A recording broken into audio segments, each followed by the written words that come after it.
Welcome back to physics लड़की। आज की इस वीडियो में हम डिस्कस कर रहे हैं one shot formula revision and MCQs from chapter number 2 that is electrostatic potential and capacitance class 12th physics. इससे पहले वाली वीडियो में हमने डिस्कस किया हुआ है one shot formula revision and MCQs from chapter number 1 that is electric charges and fields. अगर आपने वो वीडियो नहीं देखी है तो उसकी लिंक आपको नीचे डिस्क्रिप्शन बॉक्स में मिल जाएगी।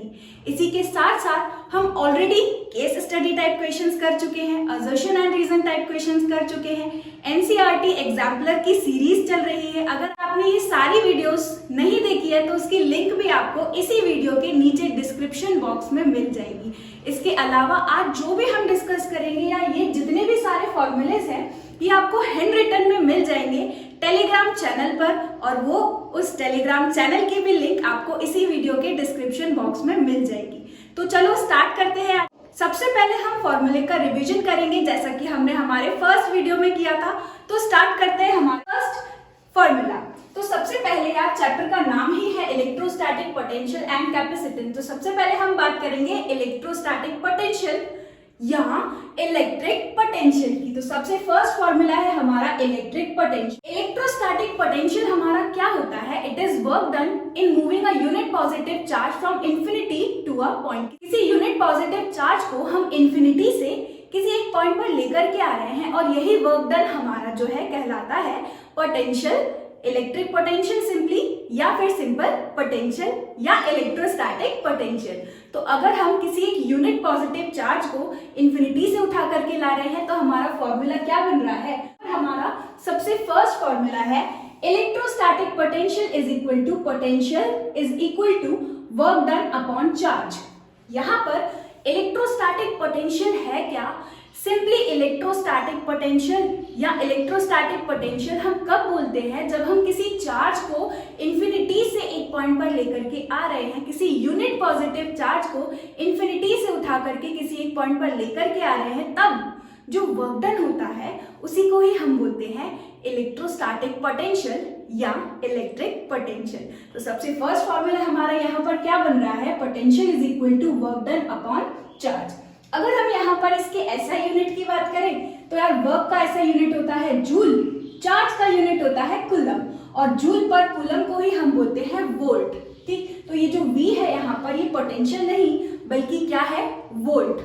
Okay, VOLT volt. So 1 volt is equal to 1 joule of work is done in bringing a charge of 1 coulomb, right. इसके बाद सेकेंड फॉर्मूला है हमारा पोटेंशियल डिफरेंस। अगर हमारे पास दो पॉइंट हो, सबसे फर्स्ट डेफिनेशन हमारी, सबसे फर्स्ट फॉर्मूला हमारा क्या कहता है? चार्ज को उठा के लाना है फ्रॉम इंफिनिटी। लेकिन हमारा सेकेंड पोटेंशियल डिफरेंस हमारा क्या होता है? किसी दो पॉइंट के बीच अगर हम चार्ज को मूव कर रहे हैं, है ना, सपोज करते हैं एक पॉइंट है A, दूसरा पॉइंट है B and we are moving Q0 charge, एक यूनिट टेस्ट चार्ज को हम मूव कर रहे हैं फ्रॉम A टू B।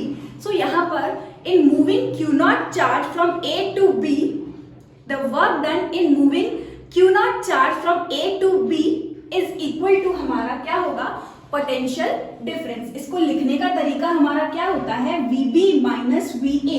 ये VB क्या है? It is a potential at point B। It is potential at point B। VA यहाँ पर क्या होता है? It is potential at point A। तो यहाँ पर पोटेंशियल डिफरेंस हमारा क्या हो गया?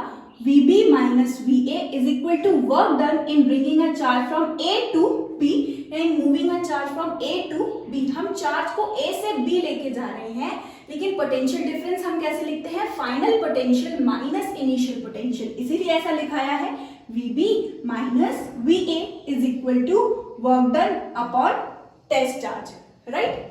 इसी के साथ साथ पोटेंशियल डिफरेंस का एक और फॉर्मूला होता है हमारा, जो कि होता है नेगेटिव ऑफ इंटीग्रेशन E.dl।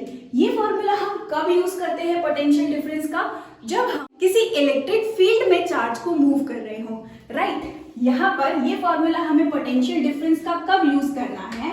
जब हम किसी प्रेजेंट इलेक्ट्रिक फील्ड में चार्ज को मूव कर रहे हैं from point A to B। A से बी को ही चार्ज को हम मूव कर रहे हैं, लेकिन कहां पर, जब हमारी इलेक्ट्रिक फील्ड प्रेजेंट हो, राइट। सो इसलिए हमने लिखा है E dot D L, where D L हमारा क्या है, छोटा सा डिस्प्लेसमेंट हम कर रहे हैं। हमारी इनिशियल पॉइंट क्या है A, फाइनल पॉइंट क्या है B, A से B को हमें चार्ज को मूव करना है, लेकिन हम उस प्रेजेंट इलेक्ट्रिक फील्ड में थोड़ा सा डिस्प्लेसमेंट लेते हैं जो कि है हमारा dl, राइट। ऐसा हम क्यों करते हैं, क्योंकि यहाँ जो हमारी इलेक्ट्रिक फील्ड होती है वो एक नॉन यूनिफॉर्म इलेक्ट्रिक फील्ड होती है। तो एक फॉर्मूला हमारा पोटेंशियल डिफरेंस का ये रहा। तो अभी हमने दो फॉर्मूले देखे, potential difference is equal to VA minus VB minus VA is equal to work done in bringing charge from A to B upon Q not.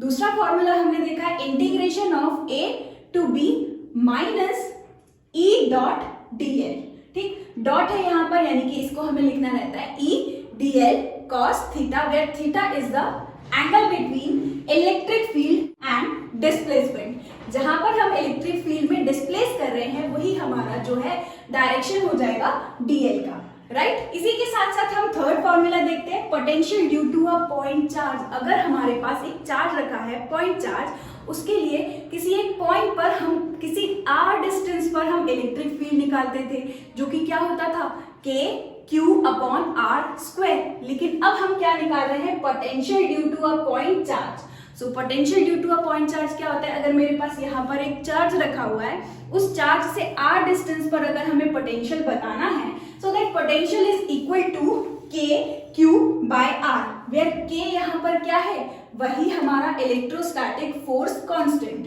q हमारा क्या है, वो चार्ज जिसके लिए हम पोटेंशियल निकाल रहे हैं, एंड r हमारा वो डिस्टेंस है जो कि चार्ज और पॉइंट के बीच का डिस्टेंस है, राइट। इसके बाद है हमारा फोर्थ फॉर्मूला जो कि है potential due to dipole. Dipole के लिए हमने इलेक्ट्रिक फील्ड देखी थी, उसी तरीके से हमारा एक और फॉर्मूला आ गया यहाँ पर, पोटेंशियल ड्यू टू डाइपोल। अब हम डाइपोल की वजह से पोटेंशियल निकाल रहे हैं। तो यार हमने एट एनी पॉइंट निकाला है, एट एक्सियल पॉइंट निकाला है और एट इक्वेटोरियल पॉइंट निकाला है। तो सबसे पहले हम डिस्कस करते हैं at any point on dipole. तो एट एनी पॉइंट डाइपोल की किसी भी पॉइंट पर हम निकाल रहे हैं पोटेंशियल। तो उसके लिए आपका फॉर्मूला क्या होता है, k p cos theta upon r square. फिर थीटा हमारा क्या होता है, डाइपोल मोमेंट, थीटा हमारा क्या होता है, डाइपोल मोमेंट और r, डाइपोल मोमेंट और r के बीच का एंगल, ठीक है। सो यहाँ पर अगर हम एक्सिस की बात कर रहे हैं, अगर हम एक्सिस की बात कर रहे हैं, एक्सिस यानी कि ये हमारा डाइपोल, ये हमारा dipole negative charge, positive charge, ये हमारा डाइपोल मोमेंट, ठीक। और यहाँ से अगर हम एक्सिस की बात कर रहे हैं तो एंगल एक्सिस यहाँ पर ये होगा, रियल पॉइंट पर हमें पोटेंशियल बताना है। तो हम क्या करेंगे, तो हम देख रहे हैं यहाँ पर कि हमारा जो r है उसका भी जो डायरेक्शन है वो यही है, एंड जो हमारा p है उसका भी डायरेक्शन यही है, यानी कि थीटा की वैल्यू यहाँ पर कैसी हो गई, 0, और cos 0 हमारा क्या होता है, 1, यानी कि यहाँ से एक्सिस का जो पोटेंशियल निकला वो क्या आया, k p upon r square. तो एक्सिस पर पोटेंशियल कितना होता है हमारा, k p upon r square, याद रखना है आपको।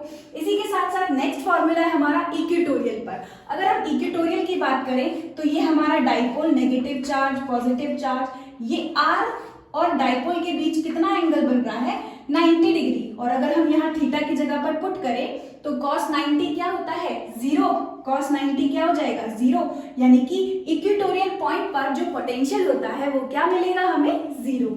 इसके बाद नेक्स्ट फॉर्मूला है हमारा fifth, V net is equal to V1 plus V2 plus V3 plus V4 and so on up to Vn।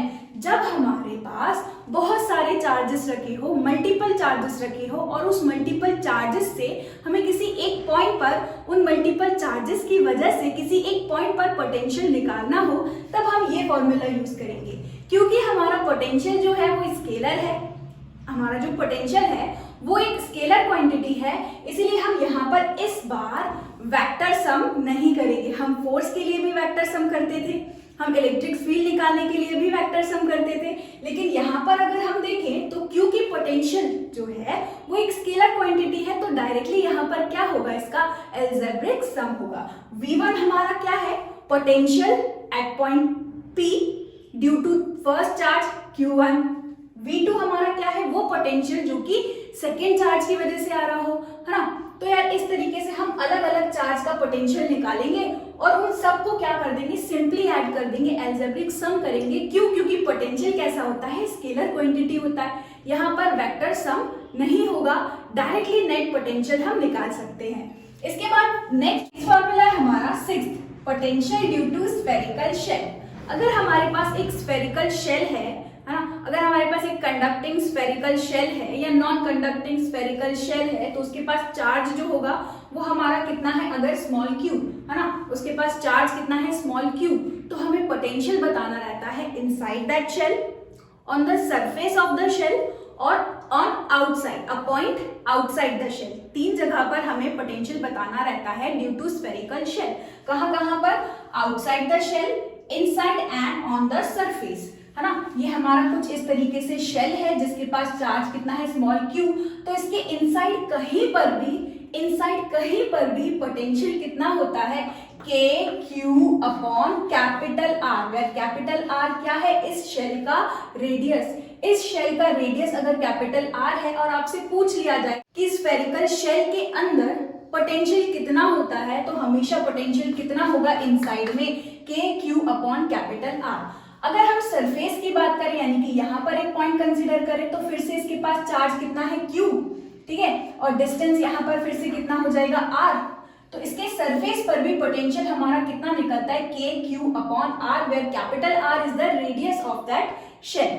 इसके बाद थर्ड है हमारा आउटसाइड। अगर हम इसके कहीं भी दूर आउटसाइड पॉइंट पर हम देखें, सपोज करते हैं यहाँ पर इस पॉइंट पर निकालना है, तो ये जो डिस्टेंस होगा हमारा स्मॉल आर, ये डिस्टेंस कहां से कहां का होगा, सेंटर से पॉइंट तक का डिस्टेंस होगा हमारा स्मॉल आर। तो इस पर चार्ज कितना है, देखो स्मॉल क्यू, और इस बार अगर हम यहाँ पर निकाले पोटेंशियल, तो हमारा फॉर्मूला क्या बन रहा है, K Q upon small are. तो ये तीनों इंपॉर्टेंट फॉर्मूले जो कि आपको याद रखने हैं। Outside the spherical shell potential कितना आता है, K Q upon small R, where small R is the distance from the centre to the point where we have to find potential due to shell. इसके बाद है second formula जो कि होगा हमारा इनसाइड के लिए, और थर्ड हमारा सरफेस के लिए। तो इनसाइड और सरफेस पर पोटेंशियल कैसा होता है, सेम, किसके बराबर होता है, K Q upon capital R, where capital R is the radius of that spherical shell. इसके बाद है हमारा 7th जो कि है equipotential surface. Equipotential surface हमारा ऐसा सरफेस होता है जहां पर हर पॉइंट पर पोटेंशियल कैसा होगा, सेम होगा।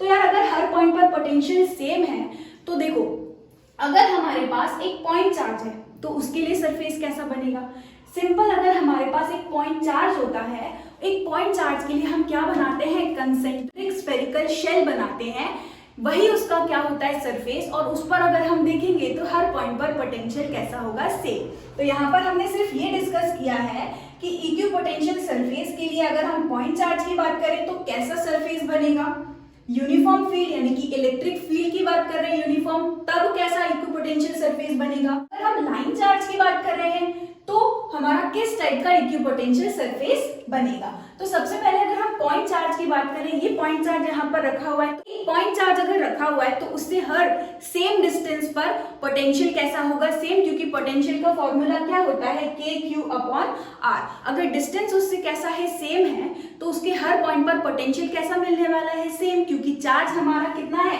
पॉइंट चार्ज है, और सपोज कर लेते हैं चार्ज हमारा क्यू है, तो हर पॉइंट पर जो पोटेंशियल होगा वो भी सेम, के सेम, चार्ज सेम, और साथ ही साथ डिस्टेंस भी सेम, तो पोटेंशियल कैसा हो जाएगा, सेम। तो एक पॉइंट चार्ज के लिए हम क्या बनाते हैं, सरफेस, एक शेल बनाते हैं, ठीक। अगर हम छोटा सा डिस्टेंस ले, डिस्टेंस तो वेरी कर सकता है, बट सेम डिस्टेंस पर पोटेंशियल कैसा होगा, सेम, है ना, सेम डिस्टेंस पर पोटेंशियल कैसा होगा, सेम। अगर हम बड़ा डिस्टेंस ले, इतना बड़ा डिस्टेंस ले, तो भी क्या बन रहा है, एक स्फेरिकल शेल बन रहा है। तो एक पॉइंट चार्ज के लिए हम क्या बनाते हैं, कंसेंट्रिक स्फेरिकल शेल, कुछ इस तरीके से। ये हमारा पॉइंट चार्ज रखा हुआ है अंदर, और इसके लिए हम बनाते हैं कुछ इस तरीके से स्फेरिकल शेल बनाते हैं, ठीक है।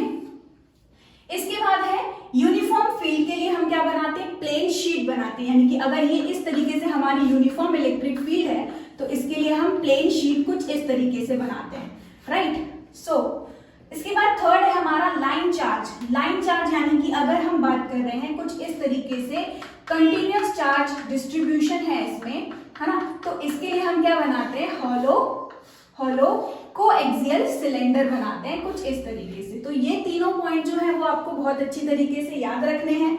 इसके बाद है 8th फॉर्मूला हमारा पोटेंशियल ग्रेडियंट, बहुत ही ज्यादा इंपॉर्टेंट फॉर्मूला है। पोटेंशियल ग्रेडियंट होता क्या है, it is change in potential with respect to distance. Potential gradient या सिंपल ग्रेडियंट होता क्या है, ग्रेडियंट जब भी डिस्टेंस के रिस्पेक्ट में कोई चीज चेंज हो रही हो उसको हम बोलते हैं ग्रेडियंट। अब क्योंकि यहाँ पर बोला है पोटेंशियल ग्रेडियंट, मतलब डिस्टेंस के रिस्पेक्ट में क्या चेंज हो रहा है, पोटेंशियल चेंज हो रहा है, यानी कि हमारा लिखेंगे पोटेंशियल ग्रेडियंट जो होगा वो किसके बराबर होगा, dV/dr। तो यहाँ पर dV/dr यानी कि डिस्टेंस के रिस्पेक्ट में पोटेंशियल का चेंज होना, इसी को ही हम क्या कहते हैं, पोटेंशियल ग्रेडियंट। ये फॉर्मूला हमारा कहाँ से आया है, यहाँ से आया। देखो इसको हम क्या लिख सकते हैं, change in potential dV is equal to, यहाँ से नेगेटिव E.dl है या dr लिख सकते हैं इसको हम, और इसको उठा करके नीचे लेके आएंगे तो हमें इलेक्ट्रिक फील्ड क्या मिलेगी, electric field will be equal to negative of dV/dr। यहाँ से dV/dr को क्या बोला जाता है, पोटेंशियल ग्रेडियंट। और एक और चीज जो आपको यहाँ पर याद रखनी है वो ये कि जो आपका पोटेंशियल ग्रेडियंट होता है वो एक वेक्टर क्वांटिटी होती है, ठीक है, लेकिन आपका जो इलेक्ट्रोस्टैटिक पोटेंशियल होता है वो एक स्केलर क्वांटिटी होती है। ये पॉइंट आपको याद रखना है, ठीक। इसके बाद नेक्स्ट है हमारा पोटेंशियल एनर्जी। पोटेंशियल एनर्जी किसी सिंगल चार्ज की 0 होती है, ठीक, या वर्क डन हमारा सिंगल चार्ज के लिए कैसा होता है, 0। लेकिन अगर वहीं पर दो चार्ज हो हमारे पास और उनके बीच में डिस्टेंस अगर r है तो वहां पर जो एनर्जी होगी वो किसके बराबर होती है, k q1 charge q2 charge upon distance between the charge r², right. So हमारा वर्क डन या फिर सिंपल पोटेंशियल एनर्जी दो चार्ज के लिए कितना हो जाएगा, k q1 q2 upon r²। इसके बाद है हमारा 10th फॉर्मूला जो कि है फिर से पोटेंशियल एनर्जी लेकिन इन इलेक्ट्रिक फील्ड। मतलब अगर हमारे पास इलेक्ट्रिक फील्ड है, यूनिफॉर्म इलेक्ट्रिक फील्ड है और कहीं इंफिनिटी से हम किसी चार्ज को उठा करके लेके आ रहे हैं, सिंगल चार्ज को इंफिनिटी से उठा करके लेके आ रहे हैं, सो हमें बताना है हमने कितना वर्क किया होगा, है ना। Work done in bringing a charge from infinity to a point in electric field, जो कि कितना होता है, Q इंटू V के बराबर। यहां से भी लिख सकते हैं, देखो ये तो work done is equal to क्या होता है, Q इंटू V। अब बात करते हैं सेकेंड, यहाँ पर है टू चार्जेस मतलब कुछ इस तरीके से हमारी यूनिफॉर्म इलेक्ट्रिक फील्ड है और हम Q1 चार्ज को इंफिनिटी से उठा करके ला रहे हैं इस पॉइंट पर, ठीक, और यहाँ पर पोटेंशियल कितना है, VR1, राइट।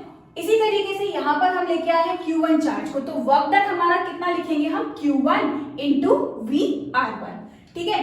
अब सेकेंड चार्ज को उठा करके लेके आ रहे हैं हम, तो सेकेंड चार्ज को उठा करके इस पॉइंट पे ला रहे हैं, तो इस पॉइंट पर पोटेंशियल कितना है, VR2, राइट। सो हमारा चार्ज कितना है, Q2। तो फिर से जो वर्क डन होगा, हम इंफिनिटी से Q2 को उठाकर ला रहे हैं इस पॉइंट पर, तो हमारा जो वर्क डन होगा या एनर्जी होगी वो कितनी आएगी, Q2 इंटू VR2, राइट। तो ये हो गया Q1 VR1 Q2 VR2। अब लेकिन क्योंकि यहाँ पर दो चार्ज प्रेजेंट है, सपोज करते हैं इनके बीच का जो डिस्टेंस है इट इज R12, राइट। सो इनके बीच का डिस्टेंस कितना है, R12। तो हमें जो एक्स्ट्रा वर्क है वो, क्योंकि यहाँ पर पहले से चार्ज Q1 प्रेजेंट था, जब हम Q2 को उठा करके फिर से लेकर के आएंगे तो यहाँ पर हमें दो वर्क करना पड़ेगा। एक तो हमें वर्क करना होगा अगेंस्ट इलेक्ट्रिक फील्ड, दूसरा हमें यहाँ वर्क करना होगा क्योंकि ऑलरेडी एक चार्ज प्रेजेंट है, राइट। तो उसके लिए हम यहाँ पर पढ़ चुके हैं, अगर दो चार्जेस हो तो उसके लिए जो एनर्जी होती है या वर्क डन होता है it is K Q1 Q2 upon R²। तो यहाँ पर हमने वही लिखा है, K Q1 हमारा फर्स्ट चार्ज, Q2 हमारा सेकेंड चार्ज, अपॉन में R1, where R12 यहाँ पर हमारा क्या है, it is a distance between Q1 and Q2, right. इसके बाद देखते हैं हमारा 11th formula, work done on dipole. जब भी हमारा डाइपोल यूनिफॉर्म इलेक्ट्रिक फील्ड में रखा हुआ है ना, तो उस पर लगता है एक फोर्स जो कि है हमारा टॉर्क, और जब भी हम उस डाइपोल को मूव कर रहे हैं यानी कि हमें क्या करना होगा, वर्क डन करना होगा, राइट। सो यहाँ पर जो हमारा वर्क डन होता है, अगर हम किसी डाइपोल को इलेक्ट्रिक फील्ड से θ1 से θ2 की तरफ अगर हम लेके जा रहे हैं, अगर ये θ1 जो थीटा होता है ये किसके बीच का एंगल होता है, इट इज इलेक्ट्रिक फील्ड और डाइपोल मोमेंट के बीच का एंगल होता है। अगर हम किसी डाइपोल को मूव कर रहे हैं फ्रॉम एंगल θ1 टू θ2, तब जो हमें वर्क करना पड़ता है वो कितना होता है, work done is equal to PE cos θ1 minus cos θ2, where P हमारा क्या होता है, dipole moment, electric dipole moment, and E यहाँ पर क्या है, इलेक्ट्रिक फील्ड। ठीक, तो ये रहा हमारा वर्क डन। इस तरीके से हम निकाल सकते हैं। फिर हम ये अज्यूम करते हैं कि अगर हमारा शुरुआत हम कहां से कर रहे हैं, जब हमारा डाइपोल और इलेक्ट्रिक फील्ड के बीच जो एंगल है वो कितना हो, अगर 90 डिग्री हो, यानी कि θ1 को हम ले अगर 90 डिग्री, तो यहाँ पर 90 डिग्री पुट करेंगे तो cos 90 कितना होगा, 0। तो यहाँ से वर्क डन या फिर एनर्जी हमारी कितनी निकल के आ जाएगी, माइनस PE cos θ। तो ये दो फॉर्मूले हैं जो कि आपको बहुत अच्छी तरीके से याद रखना है। इसमें ही स्टेबल और अनस्टेबल की भी बात आती है। अगर यहाँ पर थीटा हमारा कैसा ले 0, तो cos 0 हमारा कितना आएगा, cos 0 यहाँ पर आ जाएगा 1, यानी कि जो एनर्जी है हमारी वो हमें कितनी मिलेगी, माइनस PE, राइट। और अगर हम अनस्टेबल की बात करें तो अनस्टेबल में थीटा की वैल्यू कितनी होती है, 180, और cos 180 हमारा कितना होता है, -1, माइनस एंड माइनस क्या हो जाएगा, +1, यानी कि तब एनर्जी जो होगी अनस्टेबल में वो कितनी आएगी, PE। ये आपको याद रखना है पॉइंट। इसके बाद है 12th हमारा फॉर्मूला जो कि है dielectric K and polarisation P। यहाँ पर अब रिलेशन हम देखेंगे डाइलेक्ट्रिक और पोलराइजेशन के बीच का। डाइलेक्ट्रिक और पोलराइजेशन की हम बात करते हैं, तो सबसे फर्स्ट यहाँ पर हमारा फॉर्मूला है P यानी कि polarisation, P is equal to chi E। यहाँ पर ये जो काई है इसको हम बोलते हैं ससेप्टेबिलिटी। ये होता क्या है, जितनी ज्यादा इलेक्ट्रिक फील्ड आप दोगे किसी मटेरियल को, उतना ही ज्यादा उसमें क्या देखने को मिलेगा, पोलराइजेशन, राइट। आई होप आपने ये सब पढ़ा हुआ हो, हम बस क्विक रिवीजन ही कर रहे हैं यहाँ पर। तो यार यहाँ पर अगर कोई मटेरियल है तो मटेरियल में पोलराइजेशन हम किस तरीके से करते हैं, बाहर से एक्सटर्नल इलेक्ट्रिक फील्ड लगा करके। अगर हमारी इलेक्ट्रिक फील्ड जितनी ज्यादा होगी उस मटेरियल में जो पोलराइजेशन होगा वो उतना ही ज्यादा अच्छा होगा। यानी कि हम बोल सकते हैं कि जो हमारा पोलराइजेशन है वो डिपेंड करता है किस पर, इलेक्ट्रिक फील्ड पर, यानी कि polarisation is directly proportional to electric field. और वहां से अगर हम प्रोपोर्शनलिटी साइन हटाते हैं तो हमें एक कांस्टेंट मिलता है काई, जिसको हम बोलते हैं, जो कि होता है ससेप्टेबिलिटी, राइट। तो यहाँ से P हमारा क्या हो गया, polarisation is equal to susceptibility into E, यहाँ पर क्या, एक्सटर्नल इलेक्ट्रिक फील्ड। जितनी ज्यादा एक्सटर्नल इलेक्ट्रिक फील्ड होगी उतना ज्यादा अच्छा मटेरियल में क्या होगा, पोलराइजेशन होगा। Next K is equal to E0 upon E0 minus EP। ये E0 और EP यहाँ पर क्या है, अगर हम यहाँ पर अज्यूम करें कि हमारे पास इस तरफ है पॉजिटिव प्लेट और इस तरफ है नेगेटिव प्लेट, तो यहाँ पर एक इलेक्ट्रिक फील्ड डेवलप हो जाएगी। क्योंकि यहाँ पर इसके अंदर कोई भी मीडियम नहीं है, यानी कि यहाँ पर जो इलेक्ट्रिक फील्ड होगी वो मैक्सिमम होगी, क्योंकि यहाँ पर एयर फील्ड है, या हम बोल रहे हैं फ्री स्पेस है यहाँ पर, है ना। तो यहाँ पर जो हमारी इलेक्ट्रिक फील्ड होगी उसको हम अज्यूम कर लेते हैं कितनी है, E0, ठीक। अब हम क्या करते हैं, इसी प्लेट के इधर एक डाइलेक्ट्रिक लेकर के आते हैं, एक डाइलेक्ट्रिक, एक मीडियम लेके आएंगे। तो जब हम मीडियम को लेके आएंगे तो एक तो हो गई हमारी E0 जो कि इस प्लेट के वजह से थी, और एक होती है पोलराइजेशन की वजह से आती है जो कि इसको अपोज करती है ऑपोजिट डायरेक्शन में। तो ये ऑपोजिट डायरेक्शन में होती है हमारी EP, है ना, और एक्सटर्नल इलेक्ट्रिक फील्ड हमारी क्या होती है, E0। अगर हम नेट इलेक्ट्रिक फील्ड निकाले तो नेट इलेक्ट्रिक फील्ड अब क्या हो जाएगी, E0 माइनस EP। तो यहाँ पर कुछ नहीं किया है, बस रिलेटिव परमिटिविटी का ही फॉर्मूला यहाँ पर लिखा है। रिलेटिव परमिटिविटी हमारा क्या होता है, E0 अपॉन EM। जिस तरह से हमने फर्स्ट चैप्टर में पढ़ा था डाइलेक्ट्रिक कांस्टेंट या फिर रिलेटिव परमिटिविटी हमारा क्या होता है, force in free space upon force in any medium. Same वही चीज यहाँ पर लिखी हुई है कि हमारा डाइलेक्ट्रिक जो है वो किसके बराबर होगा, E0 यानी कि electric field in free space upon E net यानी कि E0 minus EP, where E0 हमारी क्या है, electric field in free space, और EP हमारी क्या है, जो मटेरियल, जिस मटेरियल की वजह से यहाँ पर पोलराइजेशन, एक्सटर्नल इलेक्ट्रिक फील्ड की वजह से उस मटेरियल के अंदर पोलराइजेशन होगा और वहां पर एक फील्ड डेवलप होगी, उस फील्ड को हम बोलते हैं पोलराइजेशन फील्ड, उसको डिनोट करते हैं EP से। तो अब जो नेट इलेक्ट्रिक फील्ड बची होगी वो इस मैक्सिमम E0 में से तो कुछ कम ही बची होगी, तो वो हमने लिखी है यहाँ पर E नेट, राइट। तो एक फॉर्मूला आपका ये और हो गया। इसी के साथ साथ एक और रिलेशन होता है किसके बीच में, डाइलेक्ट्रिक और ससेप्टिबिलिटी के बीच में। तो डाइलेक्ट्रिक हमारा K इज इक्वल टू क्या होता है, 1 प्लस ससेप्टिबिलिटी, ठीक, यानी कि काई हमारा।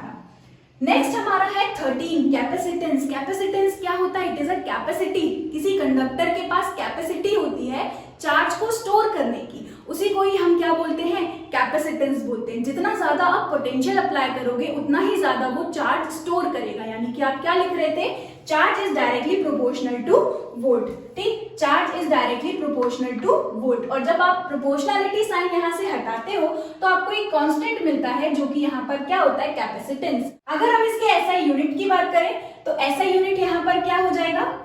फराड इज इक्वल टू सी, हमारा क्या होता है? चार्ज का यूनिट कूलम, पोटेंशियल का यूनिट वोल्ट, तो हमारा कूलम पर वोल्ट क्या होता है? फराड। ठीक है, कूलम पर वोल्ट हमारी यूनिट होती है किसकी? कैपेसिटेंस की, जिसको हम नेक्स्ट फॉर्मूला है हमारा 14 capacitance of parallel plate capacitor. अगर हमारे पास दो पैरेलल प्लेट कैपेसिटर हैं, है ना, और उनके बीच में जो मीडियम है वो एयर है या फ्री स्पेस है, तब जो कैपेसिटेंस होगा वो किसके बराबर होता है? Epsilon naught a upon d, where a यहाँ पर क्या होता है? It is area of the plate. ठीक है, कुछ इस तरीके से दो प्लेट होती हैं, ये पॉजिटिव प्लेट, ये नेगेटिव प्लेट, कुछ इस तरीके से हमारी पॉजिटिव नेगेटिव प्लेट होती है। अगर इनके बीच में एयर फील्ड है, अगर इनके बीच में एयर फील्ड है या फ्री स्पेस है, वैक्यूम है, तो हमारा फॉर्मूला हम यही सेम यूज करते हैं जो कि होता है epsilon naught a upon d, where a क्या होता है? Area of the plate and d यहाँ पर होता है distance between the two plates. Right, अगर हम इसी में ही किसी मीडियम को लेके आए जिसका कांस्टेंट, जिसको हम बोल रहे हैं डाई इलेक्ट्रिक मीडियम, अगर हम लेके आए जिसका कांस्टेंट हमारा कितना है? के, तो हमारा जो कैपेसिटेंस है वो के टाइम्स क्या हो जाता था? इंक्रीज हो जाता था। यानी कि हम लिख सकते हैं, अगर हम डाइलेक्ट्रिक एंटर कर रहे हैं उसमें जिसका कांस्टेंट कितना है? के, तो हमारा जो कैपेसिटेंस है वो फ्री स्पेस से कितना हो जाएगा? के टाइम्स इंक्रीज हो जाएगा। नेक्स्ट फॉर्मूला है हमारा 15th formula, dielectric with thickness T and capacitance C will be equal to epsilon naught A upon D minus T plus T upon K। ये कौन सा फॉर्मूला था हमारा? जब हम एक प्लेट ये, दूसरी प्लेट ये हो गई हमारी पॉजिटिव प्लेट, ये हो गई हमारी नेगेटिव प्लेट। इस बार जो हमारा डाइलेक्ट्रिक हम एंटर कर रहे हैं उसकी जो थिकनेस है वो D के बराबर नहीं है, उसकी जो थिकनेस है वो कितनी है? T। और लेकिन सेपरेशन बिटवीन द प्लेट्स अभी भी कितना है? Small d। तब जो कैपेसिटेंस होगा इनके बीच का, that capacitance will be equal to epsilon not, यानी कि वही permittivity of free space, A area of the plate upon D हमारा क्या है? Separation between the plate, minus T क्या है? Thickness of that dielectric, plus T upon K, यहाँ पर क्या होता है? Thickness of dielectric upon K, यानी कि डाइलेक्ट्रिक कांस्टेंट उस मटेरियल का। राइट, इसके बाद फॉर्मूला जो कि है कैपेसिटेंस ऑफ स्फेरिकल कंडक्टर। अगर हमारे पास एक स्फेरिकल कंडक्टर है तो उसका जो कैपेसिटेंस होता है वो किसके बराबर होता है? It is 4 pi epsilon not into R, where R हमारा क्या होता है? It is the radius of that spherical conductor. Last formula cylindrical conductor. अगर हमारे पास एक सिलेंड्रिकल कंडक्टर है तो उसके लिए कैपेसिटेंस क्या होता है? C is equals to 2 pi epsilon naught K into L upon log of B upon A, where L यहाँ पर क्या होता है? Length of that cylinder, and A और B, A यहाँ पर क्या होता है? Inner radius of cylinder, and B यहाँ पर क्या होता है? Outer radius of cylinder. तो ये रहा हमारा अभी का लास्ट फॉर्मूला। इसके बाद हमारे कुछ और फॉर्मूलेज बचे हैं। अब देखते हैं 17th formula, combination of capacitor. अगर हम हमारे मल्टीपल कैपेसिटर्स को सीरीज में या फिर पैरेलल में कनेक्ट करते हैं तो उसके लिए हम निकालते हैं उसका टोटल कैपेसिटेंस, या फिर हम बोले नेट कैपेसिटेंस या इक्विवेलेंट कैपेसिटेंस। तो सी इक्विवेलेंट यानी कि हमारा टोटल कैपेसिटेंस सीरीज में बिल्कुल ऑपोजिट होता है। जैसे हमारे रेजिस्टर्स को हम कनेक्ट करते थे पैरेलल में, हमें जो इक्विवेलेंट रेजिस्टेंस है वो कैसे मिलता था? 1 upon R equivalent is equal to 1 upon R1 plus 1 upon R2। उसी तरीके से सीरीज में हमारा जैसा इक्विवेलेंट हमारा रेजिस्टर पैरेलल में निकलता था, रेजिस्टेंस हमारा पैरेलल कनेक्शन में निकलता था, सेम वही हमें यूज करना है सीरीज कॉम्बिनेशन ऑफ कैपेसिटर के लिए। यानी कि अब हमारा जो फॉर्मूला होगा वो होगा 1 upon C equivalent is equal to 1 upon C1 plus 1 upon C2 plus 1 upon C3। किसके लिए? जब हमारे कैपेसिटर सीरीज में कनेक्ट हो, कुछ इस तरीके से हमारे कैपेसिटर सीरीज में कनेक्ट हो, तो इनका जो नेट कैपेसिटेंस होगा it will be 1 upon C1 plus 1 upon C2 plus 1 upon C3 and so on up to जितने कैपेसिटर्स हमारे होंगे। ठीक है। अगर हम पैरेलल में कनेक्ट कर रहे हैं, यानी कि कुछ इस तरीके से अगर हम कनेक्ट कर रहे हैं हमारे कैपेसिटर्स को, तो उसके लिए जो हमारा फॉर्मूला अब बनेगा, it will be directly add कर देंगे हम हमारे कैपेसिटर्स को, C1 plus C2 plus C3 and so on up to Cn। जितने भी हमारे पास कैपेसिटर होंगे, अगर वो सारे पैरेलल में कनेक्ट हैं तो हमें क्या करना है, डायरेक्टली उन सबको ऐड कर देना है। लेकिन आपको याद रखना है, पैरेलल में सारे कैपेसिटर ऐड होंगे। रेजिस्टर पैरेलल में हम 1/R1 R2 R3 ऐसे करके 1 में करके निकालते थे।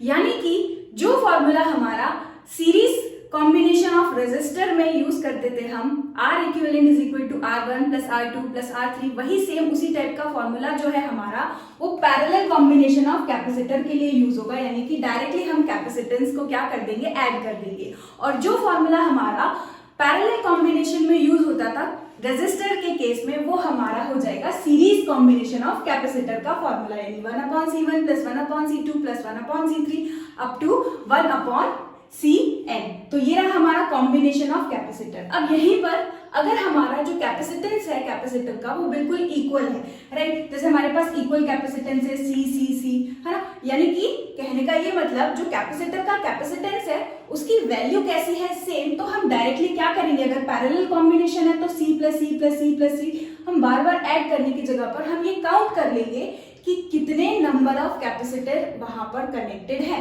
सपोज करते हैं 4 कैपेसिटर कनेक्ट है, तो हमारा क्या करेंगे, हम डायरेक्टली 4 इंटू C कर देंगे, राइट। तो यानी कि हमारा जो फॉर्मूला अब बनेगा वो पैरेलल के लिए क्या हो जाएगा, N इंटू C, ठीक।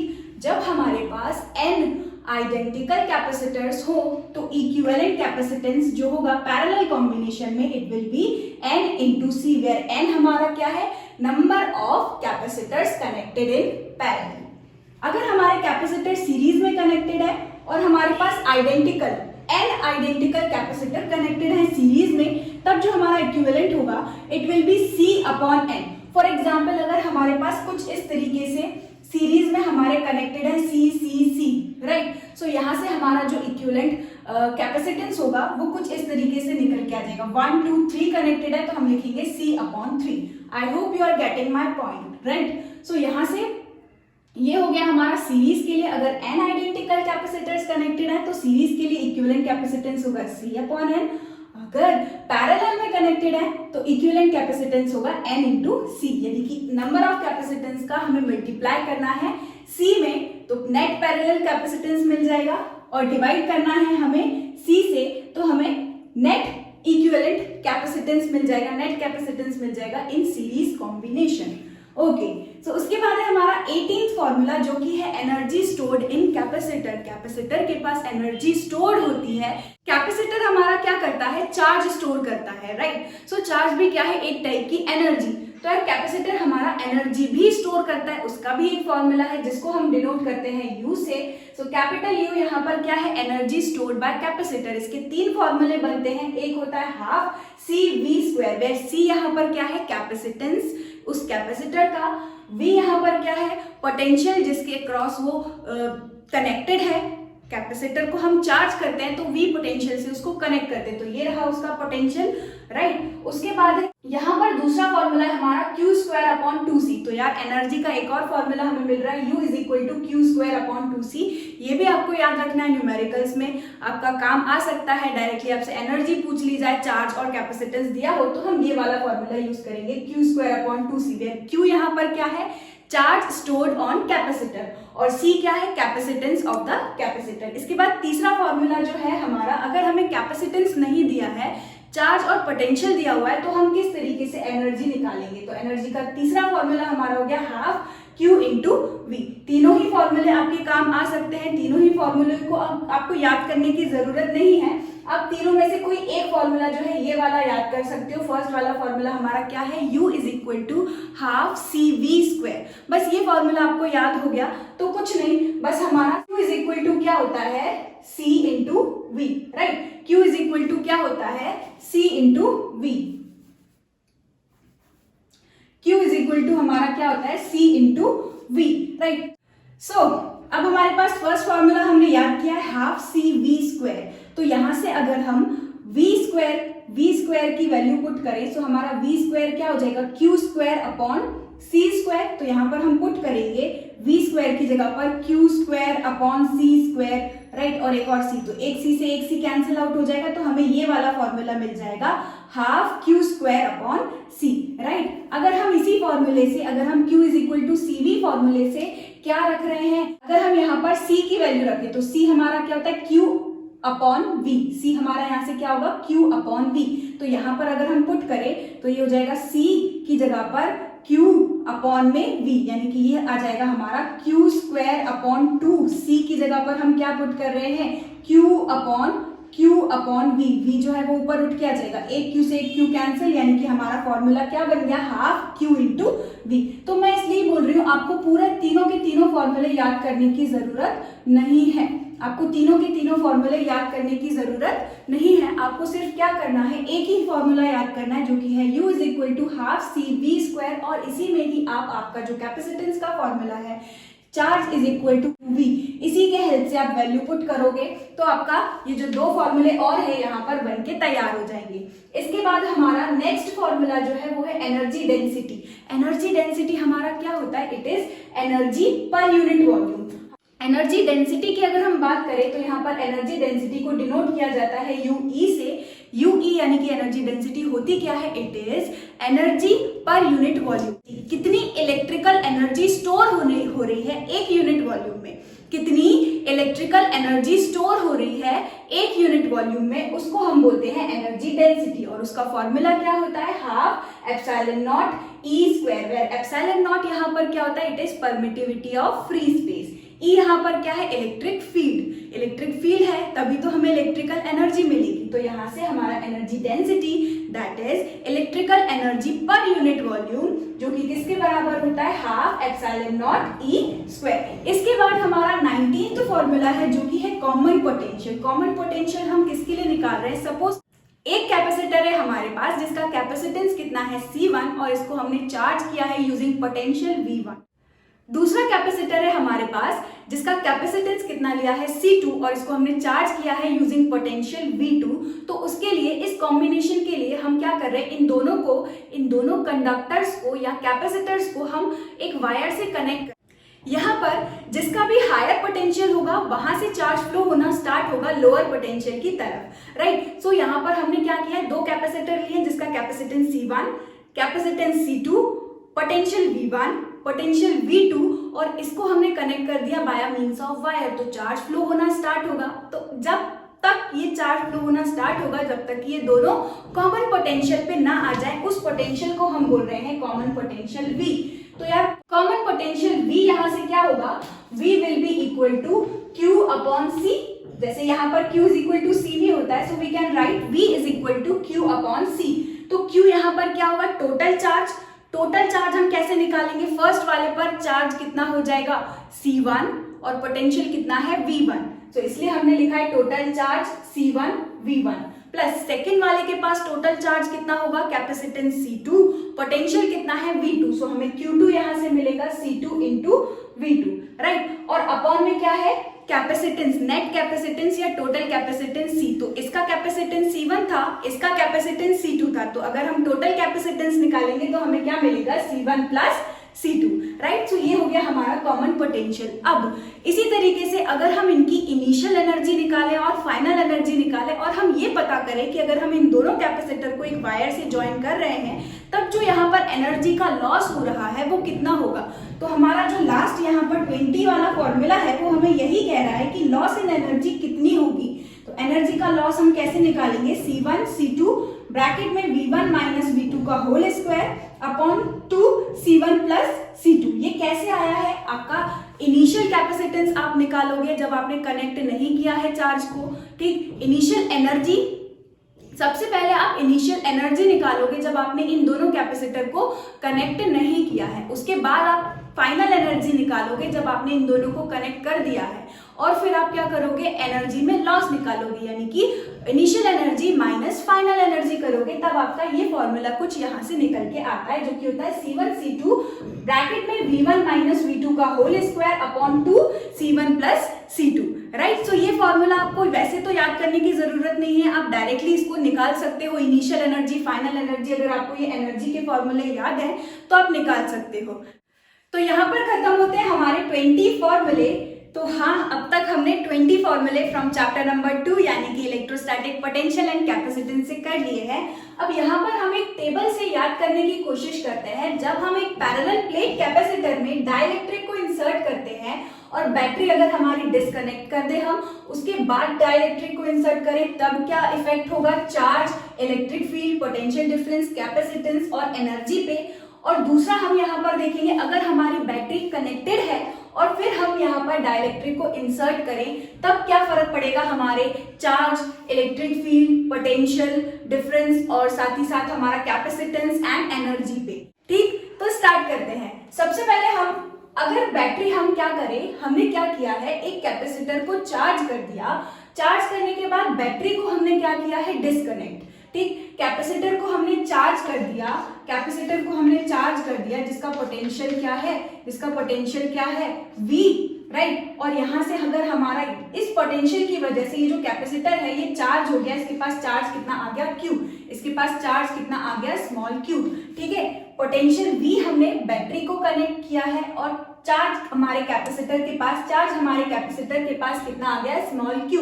अब हमने क्या किया, इस बैटरी को रिमूव कर दिया है ना, बैटरी डिस्कनेक्ट कर दी। बैटरी डिस्कनेक्ट करने के बाद अच्छा इसका जो कैपेसिटेंस होगा अभी वो क्या होगा, Q, C is equal to Q by V होगा, राइट। इसका कैपेसिटेंस यहां से क्या होगा, C is equal to Q by V होगा। अब बैटरी को हमने डिस्कनेक्ट कर दिया। अब हम यहाँ पर क्या इंसर्ट कर रहे हैं, कुछ इस तरीके से उसी थिकनेस का डाइलेक्ट्रिक इंसर्ट कर रहे हैं जिसका कांस्टेंट कितना है, डाइलेक्ट्रिक कांस्टेंट कितना है, K, राइट। सो यहाँ पर हमने इस पैरेलल प्लेट कैपेसिटर में क्या किया है, डाइलेक्ट्रिक को इंसर्ट कर दिया है, लेकिन बैटरी यहाँ पर कैसी है, डिस्कनेक्टेड। अगर बैटरी हमारी डिस्कनेक्टेड है तो क्या अभी हमारे कैपेसिटर को और चार्ज कर पाएगी?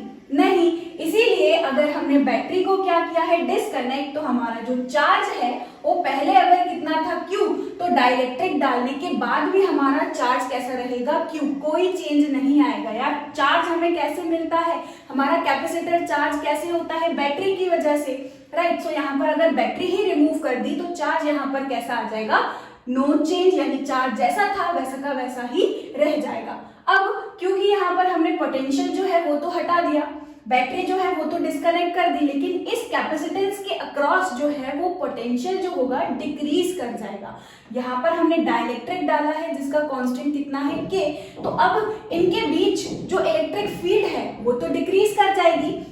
पहले जब यहाँ पर हमने डाइलेक्ट्रिक इंसर्ट नहीं किया था तब यहाँ पर इलेक्ट्रिक फील्ड कैसी होती थी, ज्यादा होती थी, लेकिन अब हमने डाइलेक्ट्रिक क्योंकि डाल दिया तो यहाँ पर डाइलेक्ट्रिक के डालने से नेट इलेक्ट्रिक फील्ड इसके अंदर जो है वो क्या हो गई, डिक्रीज हो गई। अगर इलेक्ट्रिक फील्ड डिक्रीज हो गई तो यार पोटेंशियल एनर्जी भी जो है वो भी क्या हो जाएगी, पोटेंशियल जो है वो भी डिक्रीज करेगा और इसी के साथ साथ पोटेंशियल एनर्जी भी क्या कर जाएगी, डिक्रीज कर जाएगी। तो बस अगर आप क्या कर रहे हो, बैटरी को डिस्कनेक्ट कर रहे हो और उसके बाद डाइलेक्ट्रिक इंसर्ट कर रहे हो तो आपका चार्ज जो है, जो इनिशियल चार्ज कितना था, Q, तो चार्ज पे कोई फर्क नहीं पड़ेगा क्योंकि बैटरी रिमूव कर दी तो चार्ज हमारा कैसा रहेगा, Q ही रहेगा। इसके बाद अगर हम इलेक्ट्रिक फील्ड की बात करें तो इलेक्ट्रिक फील्ड पहले कितनी थी, E, लेकिन अब अगर आप डाइलेक्ट्रिक डाल दोगे तो इलेक्ट्रिक फील्ड जो है वो डिक्रीज कर जाएगी। कितना टाइम डिक्रीज कर जाएगी, K टाइम डिक्रीज कर जाएगी, क्योंकि आपने जो डाइलेक्ट्रिक डाला है उसका कांस्टेंट कितना है, K, तो यहाँ पर इलेक्ट्रिक फील्ड डिक्रीज हो गई K टाइम्स। और अगर इलेक्ट्रिक फील्ड डिक्रीज करती है तो यानी कि हमारा जो पोटेंशियल डिफरेंस है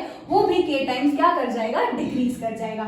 अगर हम कैपेसिटेंस की बात करें तो यार कैपेसिटेंस यहाँ पर क्या होता है, इंक्रीज हो जाता है। अगर हम C is equal to Q upon V देखें तो Q तो वैसा का वैसा ही रहेगा, Q वैसा का वैसा ही रहेगा और पोटेंशियल K टाइम्स डिक्रीज हो रहा है, पोटेंशियल यहाँ पर K टाइम्स डिक्रीज हो रहा है। सो हम लिख सकते हैं V अपॉन K और ये K ऊपर उठ के जाएगा तो C इज इक्वल टू क्या मिला, Q upon V into K। तो आप देख सकते हो हमारा जो कैपेसिटेंस है K टाइम्स इंक्रीज हो गया, यानी कैपेसिटेंस हमारा K टाइम्स इंक्रीज हो जाएगा। अगर हम एनर्जी की बात करें तो अभी हमने पढ़ा है, यहाँ एनर्जी का फॉर्मूला देखें तो एनर्जी हमारी होती है हाफ C V स्क्वायर। तो यहाँ पर हाफ कैपेसिटेंस अगर हम देखें तो कैपेसिटेंस हमारा K टाइम्स इंक्रीज हो रहा है, यानी कि हम लिखेंगे C इंटू के। पोटेंशियल हम देखें तो K टाइम्स डिक्रीज हो रहा है और उसका भी हमें क्या करना है, स्क्वायर करना है। सो हम लिखेंगे V अपॉन के स्क्वायर, V स्क्वायर अपॉन के स्क्वायर। के स्क्वायर से एक के जो है वो हमारा कैंसिल होगा, तो आप यहाँ देख सकते हो एक के नीचे बच जाएगा, एक के नीचे बच जाएगा, यानी कि हमारी एनर्जी आएगी half C V square upon K, यानी कि एनर्जी जो है वो भी हमारी के टाइम्स क्या हो गई, डिक्रीज हो गई। तो बहुत ही इजीली आप इसको याद कर सकते हो। बैटरी को डिस्कनेक्ट करके डाइलेक्ट्रिक इंसर्ट कर रहे हैं जिसका कांस्टेंट कितना है के, तो चार्ज पे कोई फर्क नहीं पड़ेगा, इलेक्ट्रिक फील्ड के टाइम्स डिक्रीज हो जाएगी, पोटेंशियल के टाइम्स डिक्रीज हो जाएगा, कैपेसिटेंस हमेशा बढ़ जाएगा भले ही आपकी बैटरी कनेक्टेड है या डिस्कनेक्टेड है, राइट। इसके बाद है आपकी जो एनर्जी है वो भी क्या हो जाएगी, डिक्रीज हो जाएगी। अब हम बात करते हैं बैटरी कनेक्टेड, यानी कि अब हमारी बैटरी कैसी है, कनेक्टेड ही है और तब जाकर के हमने डाइलेक्ट्रिक को इंसर्ट किया। देखो यहाँ पर अब हमारी बैटरी हमेशा कनेक्टेड ही है, पोटेंशियल इसका कितना है V और कैपेसिटेंस यहाँ पर कैपेसिटर का कैपेसिटेंस हमारा कितना हो जाएगा C और चार्ज इसके पास कितना है Q और पोटेंशियल कितना है V, राइट। तो कैपेसिटेंस यहाँ से हमें कितना मिल रहा है C। अब ऐसा कुछ था, बैटरी अब कनेक्टेड है, यार बैटरी अगर कनेक्टेड है तो पोटेंशियल कैसा रहेगा, सेम। बैटरी कनेक्टेड है तो पोटेंशियल जो होगा हमारे कैपेसिटर के अक्रॉस वो कैसा रहेगा, सेम, है ना। अब जाकर के हम क्या कर रहे हैं, यहाँ पर डाइलेक्ट्रिक को इंसर्ट कर रहे हैं जिसका कांस्टेंट कितना है के। क्या किया है, कैपेसिटर लिया है, इसको हमने पोटेंशियल दिया V, तब इसका जो कैपेसिटेंस है वो कितना आया C, चार्ज कितना मिल रहा है इसको स्मॉल q। अब यहाँ पर हम क्या कर रहे हैं, कुछ इस तरीके से डाइलेक्ट्रिक इंसर्ट कर रहे हैं, राइट। और बैटरी को इस बार हमने डिस्कनेक्ट नहीं किया है। अगर बैटरी को डिस्कनेक्ट नहीं किया है तो यार पोटेंशियल इस बार कैसा रह जाएगा, सेम। तो पोटेंशियल पे कोई फर्क नहीं पड़ेगा। और अगर पोटेंशियल सेम है तो आपने पढ़ा है ना V is equal to E dot R, तो यहाँ से अगर पोटेंशियल कैसा है, सेम, तो हमारी जो इलेक्ट्रिक फील्ड होगी, यहाँ पर जो इलेक्ट्रिक फील्ड होगी वो भी कैसी रहेगी, सेम। पोटेंशियल सेम तो इलेक्ट्रिक फील्ड भी यहाँ पर कैसी रहेगी, सेम, यानी कि नो चेंज। अगर इनिशियली आपकी इलेक्ट्रिक फील्ड E थी तो फाइनली डाइलेक्ट्रिक डालने के बाद भी इलेक्ट्रिक फील्ड आपकी कितनी रहेगी, E। अगर इनिशियली आपका पोटेंशियल डिफरेंस कितना है V, तो फाइनली भी आपका पोटेंशियल डिफरेंस जो होगा वो कितना रहेगा, V, क्योंकि बैटरी अभी कनेक्टेड ही है, राइट। इसके बाद अगर हम चार्ज की बात करें तो यार चार्ज इस बार क्या हो जाएगा, चार्ज इस बार K टाइम्स इंक्रीज हो जाएगा, क्योंकि बैटरी अभी भी कनेक्टेड है, बैटरी कनेक्टेड है। यहाँ से जब भी बैटरी कनेक्टेड होती है, यही आपको याद रखना है, अगर बैटरी कनेक्टेड है तो पोटेंशियल कैसा रहेगा, सेम, और जो चार्ज है वो K टाइम्स क्या हो जाएगा, इंक्रीज हो जाएगा। चार्ज जो है यहाँ पर वो K टाइम्स क्या हो जाएगा, इंक्रीज हो जाएगा, ठीक है। क्यों, क्योंकि यहाँ पर आप देखोगे जैसे ही हम डाइलेक्ट्रिक इंसर्ट करते हैं, कैपेसिटेंस जो है पैरेलल प्लेट कैपेसिटर का कैपेसिटेंस जो है वो K टाइम्स इंक्रीज हो जाता है, कैपेसिटेंस जो है वो K टाइम्स इंक्रीज हो जाता है। अगर हम फॉर्मूला देखें Q is equal to C into V, Q is equal to C into V, तो कैपेसिटेंस हमारा क्या आ गया, C इंटू K, और पोटेंशियल हमारा वैसा का वैसा ही है, और ये C इंटू V हमारा क्या होगा, Q, तो ये Q डैश यहाँ से हमें कितना मिला, Q इंटू K, यानी कि चार्ज हमारा जो है वो भी K टाइम्स क्या हो जाएगा, इंक्रीज हो जाएगा, कैपेसिटेंस भी K टाइम्स इंक्रीज हो जाएगा। लेकिन अगर हम एनर्जी की इस बार बात करें तो एनर्जी भी यहाँ पर क्या हो रही है, इंक्रीज हो रही है। क्यों, हमारी जो एनर्जी है वो कितना टाइम्स इंक्रीज हो रही है, तो हम एनर्जी का फॉर्मूला लगाते हैं, it is half Q square upon C, right. ये फॉर्मूला हम लगा के देखते हैं। तो चार्ज इस बार क्या हो रहा है, K टाइम्स इंक्रीज हो रहा है, यानी कि हम लिखेंगे Q square K square upon 2, और कैपेसिटेंस भी क्या हो रहा है, K टाइम्स इंक्रीज हो रहा है, यानी कि हम लिखेंगे C इंटू K। एक K से एक K यहाँ पर कैंसिल आउट हो जाएगा और हमारी एनर्जी कितनी आ गई, देखो एनर्जी इस बार कितनी आ गई, half Q square upon C, यानी कि एनर्जी भी हमारी क्या हो रही है, इनटू में हमारा K, एनर्जी भी हमारी इंक्रीज हो रही है K टाइम्स, राइट। तो यहाँ से आपको बस याद ये रखना है कि अगर हम बैटरी को क्या कर रहे हैं, डिस्कनेक्ट, अगर हमारी बैटरी को डिस्कनेक्ट कर रहे हैं और फिर हम यहाँ पर डाइलेक्ट्रिक इंसर्ट कर रहे हैं जिसका कांस्टेंट कितना है K, तो आपको यही याद रखना है, बैटरी तो आपने हटा दी तो चार्ज कैसा रह जाएगा, सेम। अगर चार्ज सेम रह गया, आपकी एनर्जी जो है वो डिक्रीज कर जाएगी, पोटेंशियल डिक्रीज कर जाएगा, कैपेसिटेंस हमेशा इंक्रीज करेगा। आपने वेदर बैटरी डिस्कनेक्टेड है या फिर वेदर आपकी जो बैटरी है वो कनेक्टेड है, बैटरी कनेक्टेड है या डिस्कनेक्टेड है, उसका कैपेसिटेंस पे सिर्फ यही फर्क पड़ेगा कि कैपेसिटेंस डाइलेक्ट्रिक डालने की वजह से इंक्रीज ही होगा। यहाँ भी कैपेसिटेंस इंक्रीज हो रहा है k टाइम्स, यहाँ पर भी कैपेसिटेंस इंक्रीज हो रहा है k टाइम्स। एनर्जी जो है अगर आपकी बैटरी डिस्कनेक्टेड है तो एनर्जी k टाइम्स डिक्रीज हो रही है। अगर इधर हम बात करें तो बैटरी कनेक्टेड है तो पोटेंशियल इलेक्ट्रिक फील्ड दोनों ही कैसी रह जाएगी, सेम, राइट, नो चेंज। तो इलेक्ट्रिक फील्ड और पोटेंशियल में कोई चेंज नहीं आएगा। चार्ज जो है इस बार बढ़ जाएगा क्योंकि बैटरी कनेक्टेड है, कितना बढ़ेगा, k टाइम्स बढ़ेगा। उसी तरीके से कैपेसिटेंस की बात करें तो कैपेसिटेंस भी यहाँ पर k टाइम्स इंक्रीज हो जाएगा और एनर्जी भी k टाइम्स इंक्रीज होगी।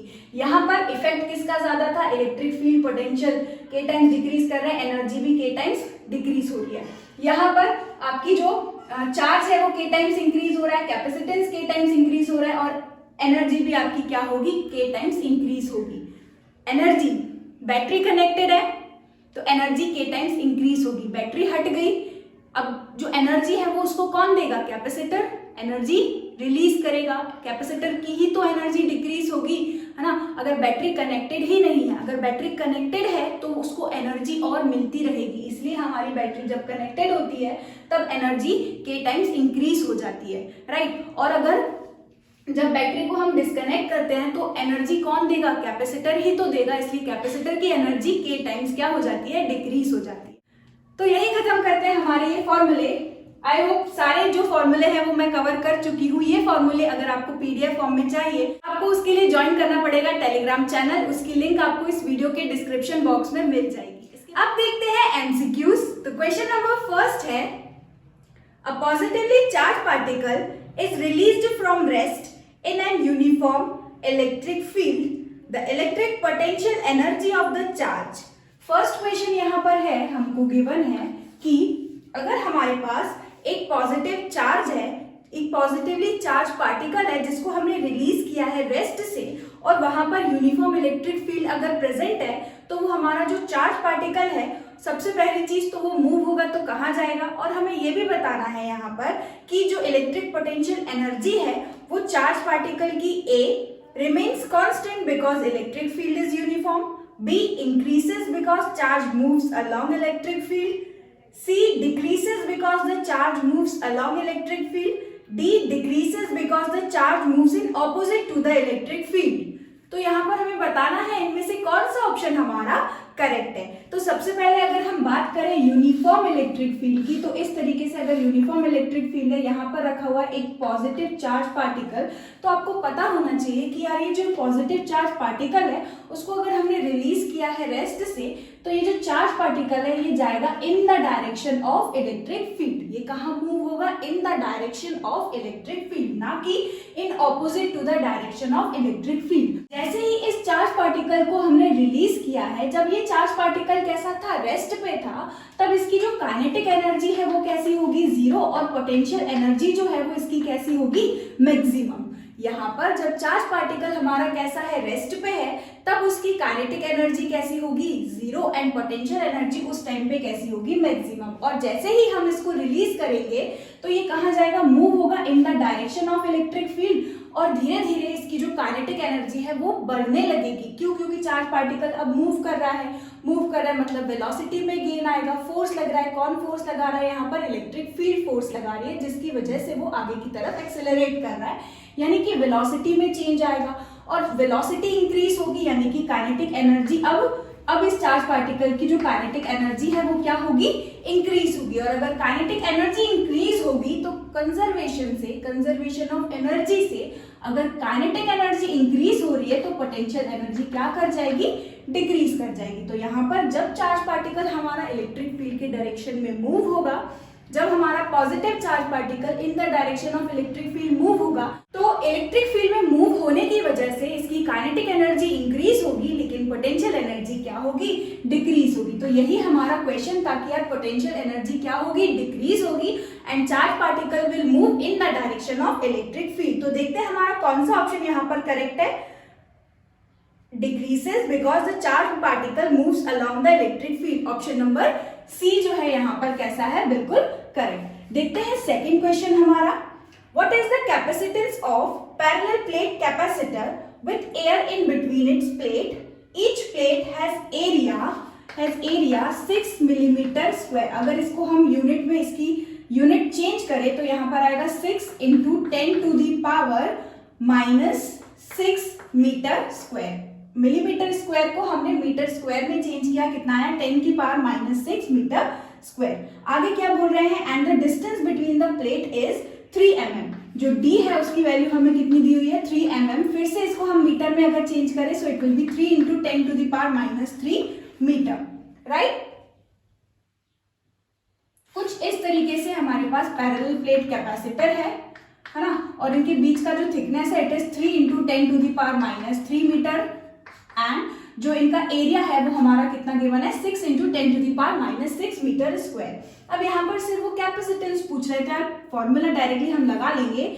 अभी जो हमने देखा कैपेसिटेंस इज इक्वल टू क्या होता है, epsilon naught A by D, यही फॉर्मूला पड़ा था फॉर पैरेलल प्लेट कैपेसिटर। अगर कोई डाइलेक्ट्रिक उसमें नहीं डाला हो, यानी कि यहाँ पर हम लिखेंगे epsilon naught area A upon D. Epsilon naught हमारा क्या होता है, परमिटिविटी ऑफ फ्री स्पेस, इसकी वैल्यू आपको याद होनी चाहिए 8.85 इंटू 10 टू द पावर -12।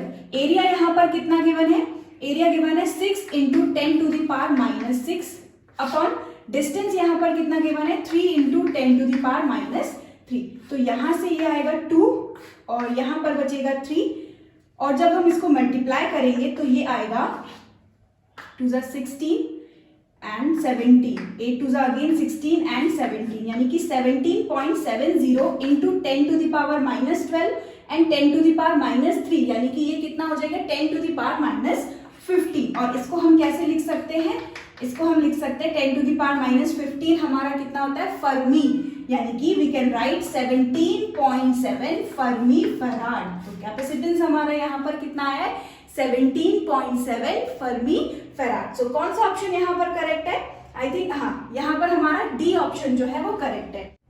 अब देखते हैं third question, an electric field of 1000 volt per meter is applied to an electric dipole at an angle of 45 degree.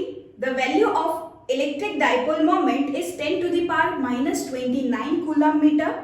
The potential energy of the dipole, ये भी simple question है, directly formula हमें apply करना है potential energy का। So हमारा third है potential energy is equal to क्या होता है, -PE cos थीटा। अभी हमने देखा डाइपोल यहाँ पर कितना गिवन है, डाइपोल मोमेंट P हमें गिवन है 10 to the power -29। Electric field हमें कितनी गिवन है, यहाँ पर इलेक्ट्रिक फील्ड हमें गिवन है 1000 वोल्ट पर मीटर, एंड थीटा हमें कितना गिवन है 45 डिग्री। बस इस फॉर्मूले में हम पुट करते तो देखो एनर्जी हमारी जो है वो कितनी आ जाएगी, energy U is equal to -P, यानी कि डाइपोल मोमेंट हम रखेंगे 10 टू द पावर -29 इनटू में क्या है इलेक्ट्रिक फील्ड जो कि कितना गिवन है 1000, यानी 1000 को हम लिख सकते हैं 10 to the power 3, and again यहाँ पर cos थीटा cos 45 हमारा कितना होता है 1/√2, और जब हम ये वैल्यू सॉल्व करेंगे तो यहाँ से हमें मिलेगा -10 टू द पावर -29 एंड 3, तो ये कितना आ जाएगा -10 टू द पावर -26, राइट। और cos 45 कितना होता है 1/√2, और √2 की वैल्यू कितनी होती है 1.414, और इसको जब हम सॉल्व करेंगे 1 से डिवाइड करेंगे तो यहाँ पर आ जाएगा ये कुछ 0.707 minus into 10 to the power 26।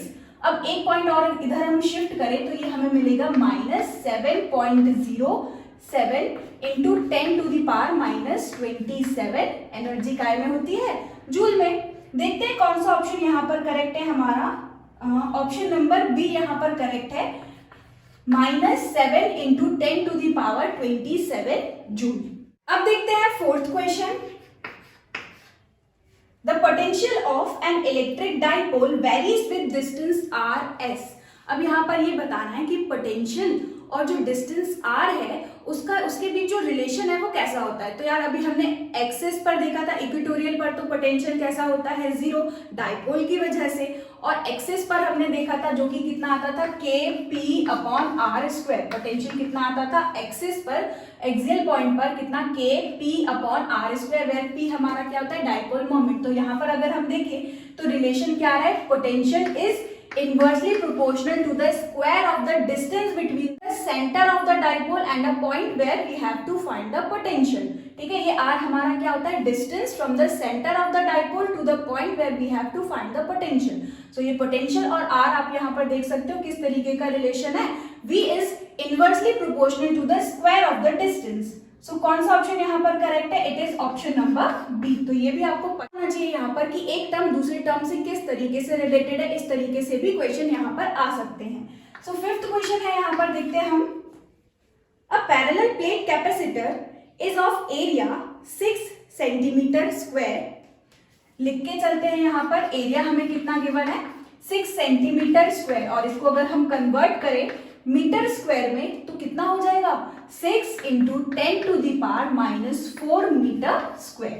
ठीक है, अब सेपरेशन कितना दिया हुआ है यहाँ पर, यानी कि d की वैल्यू हमें कितनी दी हुई है, फिर से 3 mm दिया हुआ है, यानी कि इसको अगर हम मीटर में कन्वर्ट करेंगे तो कितना आएगा, 3 × 10⁻³ मीटर। ठीक है, अब यहाँ पर आपको फिगर में दिख रहा होगा, the gap is filled with the 3 dielectric material of equal thickness। यहाँ पर कुछ इस तरीके से अगर मैं डायग्राम बनाऊं तो ये है कुछ ऐसा डायग्राम जिसमें इक्वल थिकनेस है, डाइलेक्ट्रिक डाला है K1, K2 एंड K3। ठीक, तो ये रही हमारी प्लेट। ठीक है, एक प्लेट ये है और दूसरी प्लेट ये है, एंड इनके बीच का जो थिकनेस है वो कितना दिया हुआ है, 3 mm। और इसके बीच में ये कुछ इस तरीके से 3 डाइलेक्ट्रिक मटेरियल डाले हैं, जिसका कांस्टेंट कितना है, K1 की वैल्यू हमें दी हुई है 10 एंड K2 हमें दिया हुआ है 12 एंड K3 हमें यहाँ पर दिया हुआ है 14।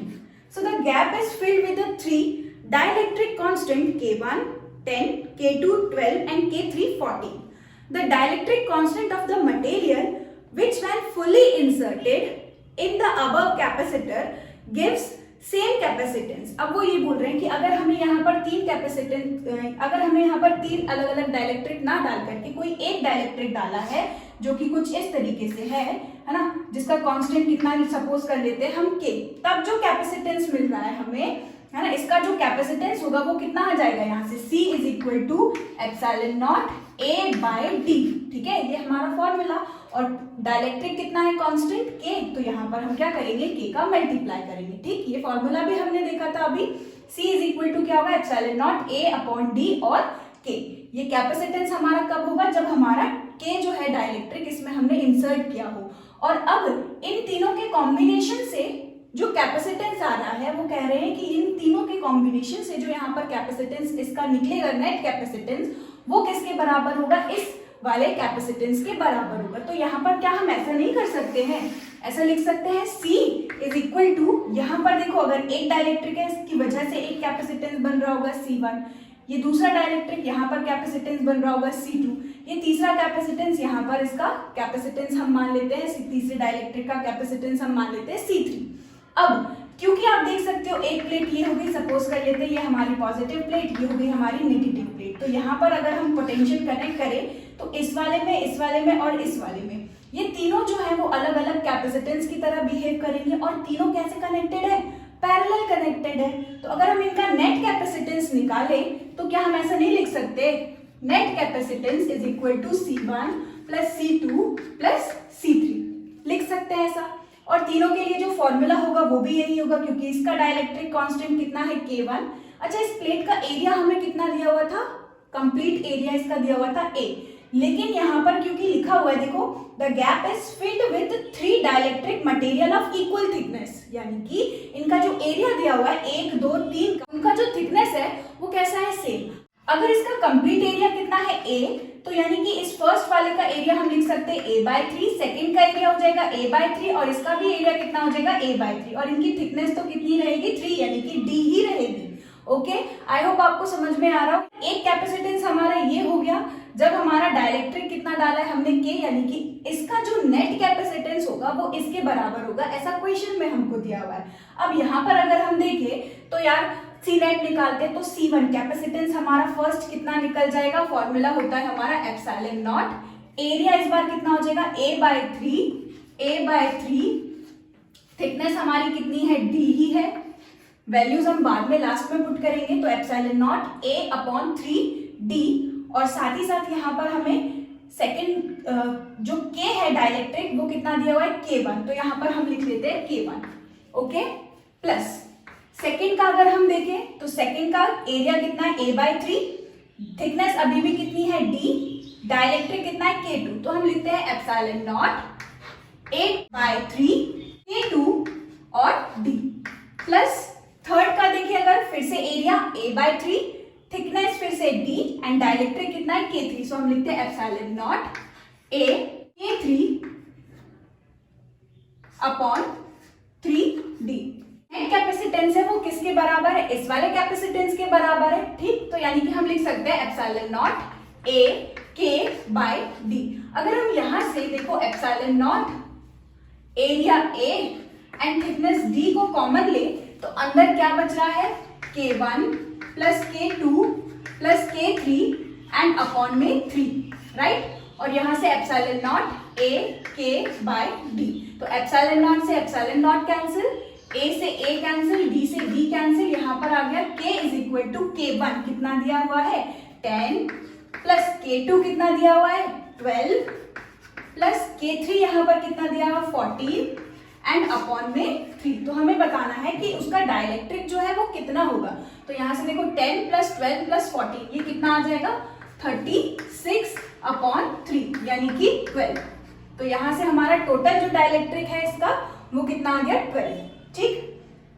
The dielectric constant of the material which when fully inserted in the above capacitor gives the same capacitance। यहाँ पर अगर कैपेसिटेंस सेम है तो हमें बताना है उस मटेरियल का जो डाइलेक्ट्रिक है वो कितना होगा, तो यहाँ पर उसका डाइलेक्ट्रिक कांस्टेंट जो है वो कितना मिला है हमें 12। आई होप आपको ये क्वेश्चन समझ आया हो, अगर फिर भी नहीं आया है तो आप मुझे टेलीग्राम पर मैसेज कर देना, मैं फिर से आपको एक बार और एक्सप्लेन कर दूंगी। तो कौन सा ऑप्शन यहाँ पर करेक्ट है, it is option number D. देखते हैं next question, sixth question. A capacitor of 4 microfarad is connected as shown in the circuit. यहाँ पर आप देख सकते हो एक सर्किट है, इसमें कैपेसिटर कनेक्टेड है कितना 4 microfarad. The internal resistance of the battery हमको कितना गिवन है 0.5 ohm. The amount of charge on the capacitor, तो यहाँ पर कैपेसिटर के पास जो चार्ज है हमें वो निकालना है।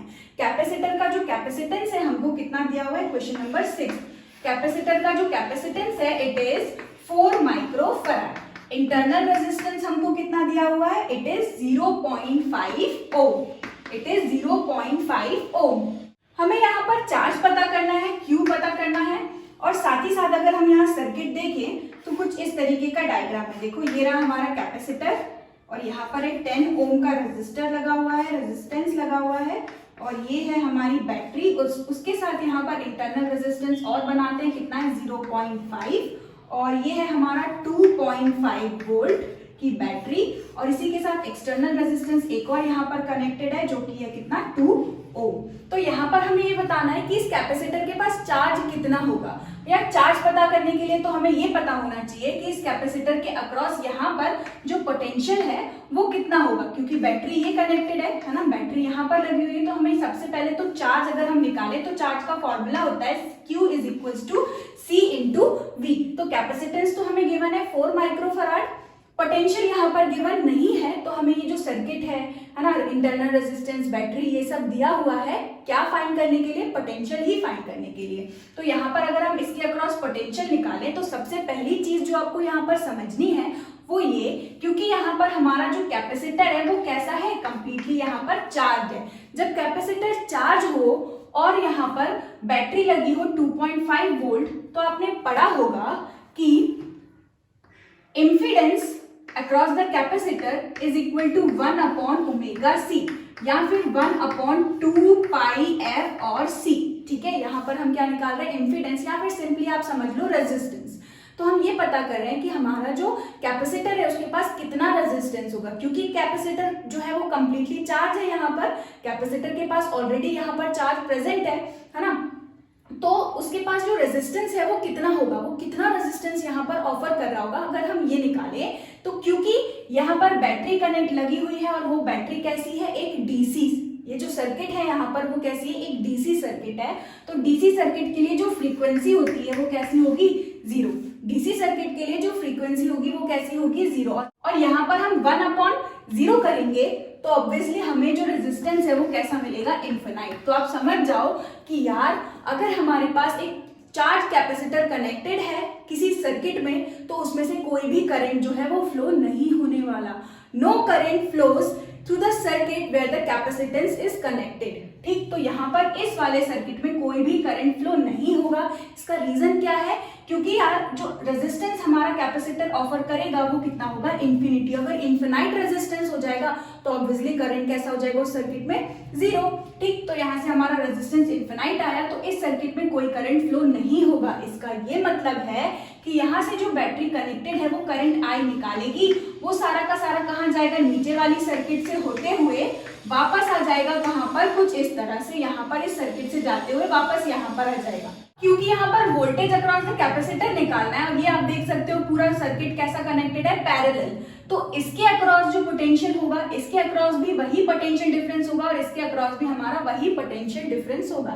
तो सिंपली ईएमएफ यहाँ पर कितना गिवन है, 2.5। अगर हम यहाँ लिखे सो ईएमएफ हमारा कितना गिवन है, 2.5 वोल्ट। इंटरनल रेजिस्टेंस आर कितना दिया हुआ है, it is 0.5 ohm and external resistance R जो नीचे वाला हमें दिया है इट इज 2 ओम। तो अगर हम यहाँ करंट निकालें तो करंट हमारा क्या हो जाएगा, I is equal to E upon R plus R। तो E कितना दिया है, 2.5 अपॉन स्मॉल r कितना दिया है, 0.5 प्लस यहाँ पर ये कितना दिया है, 2।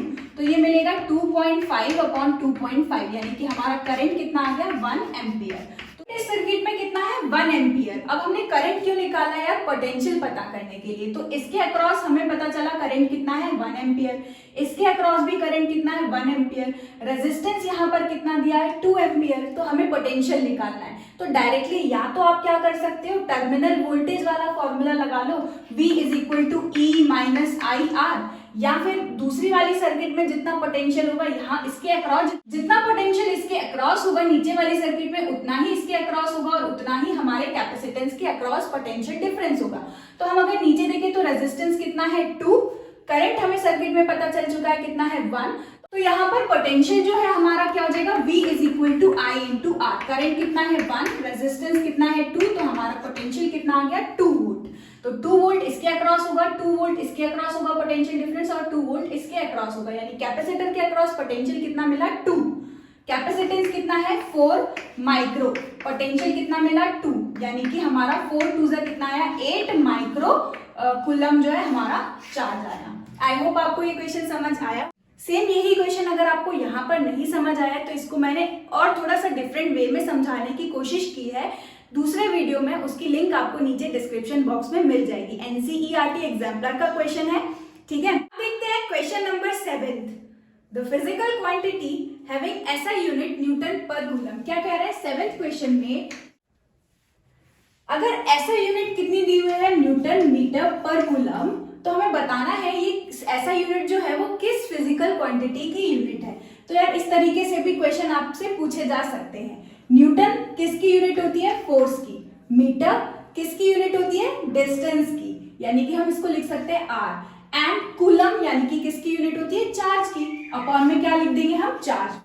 फोर्स अपॉन चार्ज हमारा क्या होता है, इलेक्ट्रिक फील्ड, यानी कि हम लिख सकते हैं electric field into R. And electric field into distance हमारा क्या होता है, पोटेंशियल डिफरेंस। यानी कि ये जो यूनिट यहाँ पर गिवन है वो किसकी यूनिट है, पोटेंशियल डिफरेंस की, या फिर हमारा सिंपल हम बोल सकते हैं इलेक्ट्रिक पोटेंशियल। तो कौन सा ऑप्शन करेक्ट है यहाँ पर, option number C, electric potential.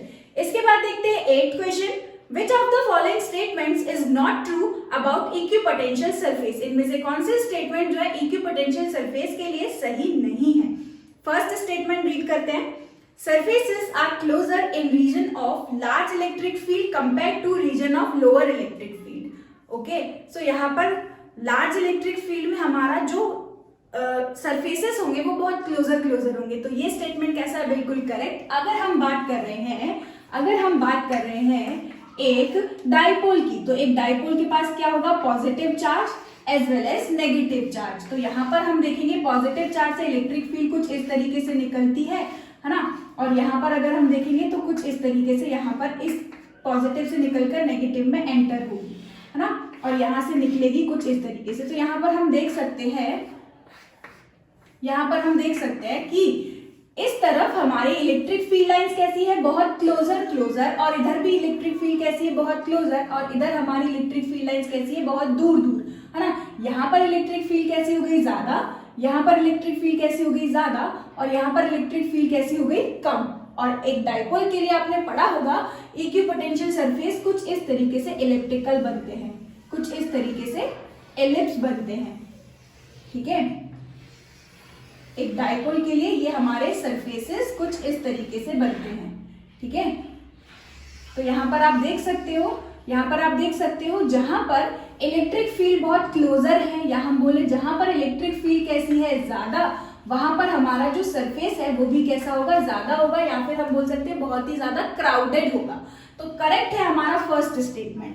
Second क्या बोल रहे हैं, will be more crowded near the sharp edges of the conductor. Suppose करते हैं कुछ ये का हमारे पास एक कंडक्टर है, ठीक है, कुछ इस तरीके का हमारे पास एक कंडक्टर है। तो यहाँ पर इस कंडक्टर का कैसा है, एज शार्प, इसके पास हमारा चार्ज कुछ इस तरीके से सेपरेटेड है ना, और यहाँ पर हमारा कुछ इस तरीके से इक्वल चार्ज डिस्ट्रीब्यूटेड है। तो यहाँ पर हमारी इलेक्ट्रिक फील्ड लाइन कुछ ऐसी निकलेगी यहाँ पर कि कैसी होंगी, बहुत ज्यादा क्लोज होंगी, और यहाँ पर हमारी इलेक्ट्रिक फील्ड लाइन कैसी होंगी, बहुत ज्यादा दूर होगी। फिर से वही कॉन्सेप्ट आ गया, जहां पर इलेक्ट्रिक फील्ड कैसी होंगी, ज्यादा, वहां पर हमारे इक्विपोटेंशियल सरफेसेस भी कैसे बनेंगे, ज्यादा, यानी कि क्राउडेड बनेंगे। तो सेकंड स्टेटमेंट भी कैसा है, बिल्कुल करेक्ट। थर्ड अगर हम बात करें, will be more crowded near the region of large densities. अब सपोज करते हैं यहाँ पर अगर हमारी ज्यादा डेंसिटी है और यहाँ पर कम डेंसिटी है, तो फिर से जहां डेंसिटी कैसी होगी, ज्यादा डेंसिटी, चार्ज डेंसिटी कैसी होगी, ज्यादा, वहां पर इलेक्ट्रिक फील्ड भी कैसी हो जाएगी, ज्यादा, और जहां इलेक्ट्रिक फील्ड ज्यादा वहां पर हमारा सरफेसेस जो है वो भी कैसे बनेंगे, क्राउडेड बनेंगे। यानी कि थर्ड स्टेटमेंट भी कैसा है, बिल्कुल करेक्ट। डी में क्या बोल रहे हैं, will always be equally spaced. क्या हमेशा इक्विपोटेंशियल सरफेस इक्वली स्पेस्ड है, नहीं। यहाँ पर हम देख सकते हैं डिस्टेंस कैसा है, कम, यहाँ से अगर हम चार्ज से डिस्टेंस देखें तो कैसा है, ज्यादा। तो ये इक्वली स्पेस्ड नहीं होती है, ठीक। ये तो हमें हमारे फर्स्ट वाले एग्जांपल यानी कि डाइपोल के लिए जो हमने सरफेसेस बनाए हैं उससे ही हमको समझ में आ रहा है। यानी कि कौन सा ऑप्शन यहाँ पर रॉन्ग है, फॉल्स है। डी वाला ऑप्शन जो है यहाँ पर फॉल्स है, जिसमें लिखा हुआ है equipotential surfaces will always be equally spaced, ऐसा नहीं होता है। देखते हैं ninth question. Two concentric spheres of radii r1 and r2 carry charges q1 and q2 respectively. If the surface charge density sigma is same for both the surfaces, for both the spheres, the electric potential at a common center will be. हमें यहाँ पर बताना है electric potential. अगर हम ninth question देखें तो कुछ इस तरीके से कंसेंट्रिक हमें स्फीयर्स दिए हुए हैं, एक के अंदर एक स्फीयर। फर्स्ट वाले की रेडियस हमको कितनी दी हुई है, r1, सेकेंड वाले की रेडियस हमको कितनी दी हुई है, r2। फर्स्ट वाले के पास चार्ज कितना है, q1, सेकेंड का चार्ज कितना है, q2, और हमें यहाँ पर इनके सेंटर पे पूछ रहे हैं जो पोटेंशियल होगा वो कितना होगा। तो यार नेट पोटेंशियल हमारा दोनों की वजह से होगा, तो हम लिखेंगे v1 प्लस v2, राइट। अगर हम यहाँ पर पोटेंशियल v1 निकालें, so potential due to first sphere at the centre कितना होगा, चार्ज कितना है, फॉर्मूला हमारा क्या होता है, k/r। तो k चार्ज कितना है, q1 अपॉन रेडियस कितना है, r1, ठीक है। उसके बाद पोटेंशियल अगर हम सेकंड वाले का देखें तो हमारा पोटेंशियल क्या आएगा, k चार्ज कितना है, q2 एंड डिस्टेंस यहाँ से कितना है, r2, ठीक। और इसको अगर हम ऊपर वाले फॉर्मूले में पुट करें तो हमें मिलने वाला है यहाँ से v net is equal to k q1 upon r1 plus k q2 upon r2। अब क्योंकि यहाँ पर ये बोल रहे हैं कि इनकी जो डेंसिटी है वो कैसी है, सेम, यानी कि यहाँ पर इनकी जो चार्ज डेंसिटीज हमको गिवन है वो कैसी है, सेम, सिग्मा। तो क्या हम q1 और q2 निकाल सकते हैं यहाँ से। चार्ज हमारा क्या हो जाएगा, डेंसिटी इंटू एरिया, है ना। डेंसिटी कितना दिया है, सिग्मा। फर्स्ट वाले का एरिया अगर हम निकालें, क्योंकि इसकी रेडियस कितनी है, r1, तो इस स्फीयर का एरिया क्या होगा, 4 पाई r का स्क्वायर, अगर हम सेकेंड वाले के लिए चार्ज निकालें कितना है Q2, तो हम लिख सकते हैं डेंसिटी इसकी कितनी गिवन है सिग्मा, है ना 4 पाई, और इसका रेडियस कितना गिवन है R2, यानी कि हम करेंगे R2 का होल स्क्वायर। ठीक, अब Q1 और Q2 ऊपर पुट करें तो हमें मिलेगा V net is equal to K। अगर हम देखें तो K क्या होता है, electrostatic force constant 1/4 pi epsilon naught. तो K की जगह पर हमने लिखा 1/4 pi epsilon not. Q1 put करें तो कितना आएगा सिग्मा इंटू 4 पाई 1 का स्क्वायर अपॉन इनके बीच का डिस्टेंस R1, फिर ये प्लस K फिर से हम पुट कर रहे हैं जो कि कितना होगा 1/4 पाई एप्सिलॉन नॉट। अगर Q2 की वैल्यू पुट करें तो कितना आएगा सिग्मा 4 पाई R2 का होल स्क्वायर और अपॉन में R2। ठीक है, अब यहाँ पर हम देख सकते हैं, देखो 4 पाई और 4 पाई कैंसिल, एक R1 से एक R1 कैंसिल, यहाँ पर 4 पाई से 4 पाई कैंसिल, एक R2 से ये एक R2 कैंसिल, तो क्या बच रहा है सिग्मा अपॉन एप्सिलॉन नॉट। अगर हम कॉमन निकाले तो बच रहा है यहाँ से R1 प्लस R2। देखते हैं हमारा पोटेंशियल जो है कितना आया है, देखो sigma upon epsilon naught R1 plus R2 bracket में। सो कौन सा ऑप्शन यहाँ पर करेक्ट है, it is option number d. So हमारा करेक्ट आंसर 9th क्वेश्चन का क्या है, option number d, sigma upon epsilon naught bracket में R1 प्लस R2। देखते हैं 10th question.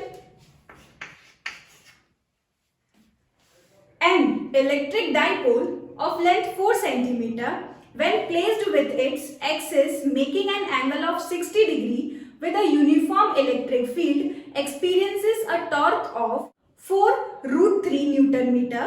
The potential energy of the dipole if it has a charge of plus minus 8 nanocoulomb। तो यहाँ पर charge कितना दिया हुआ है 8 नैनोकूलम।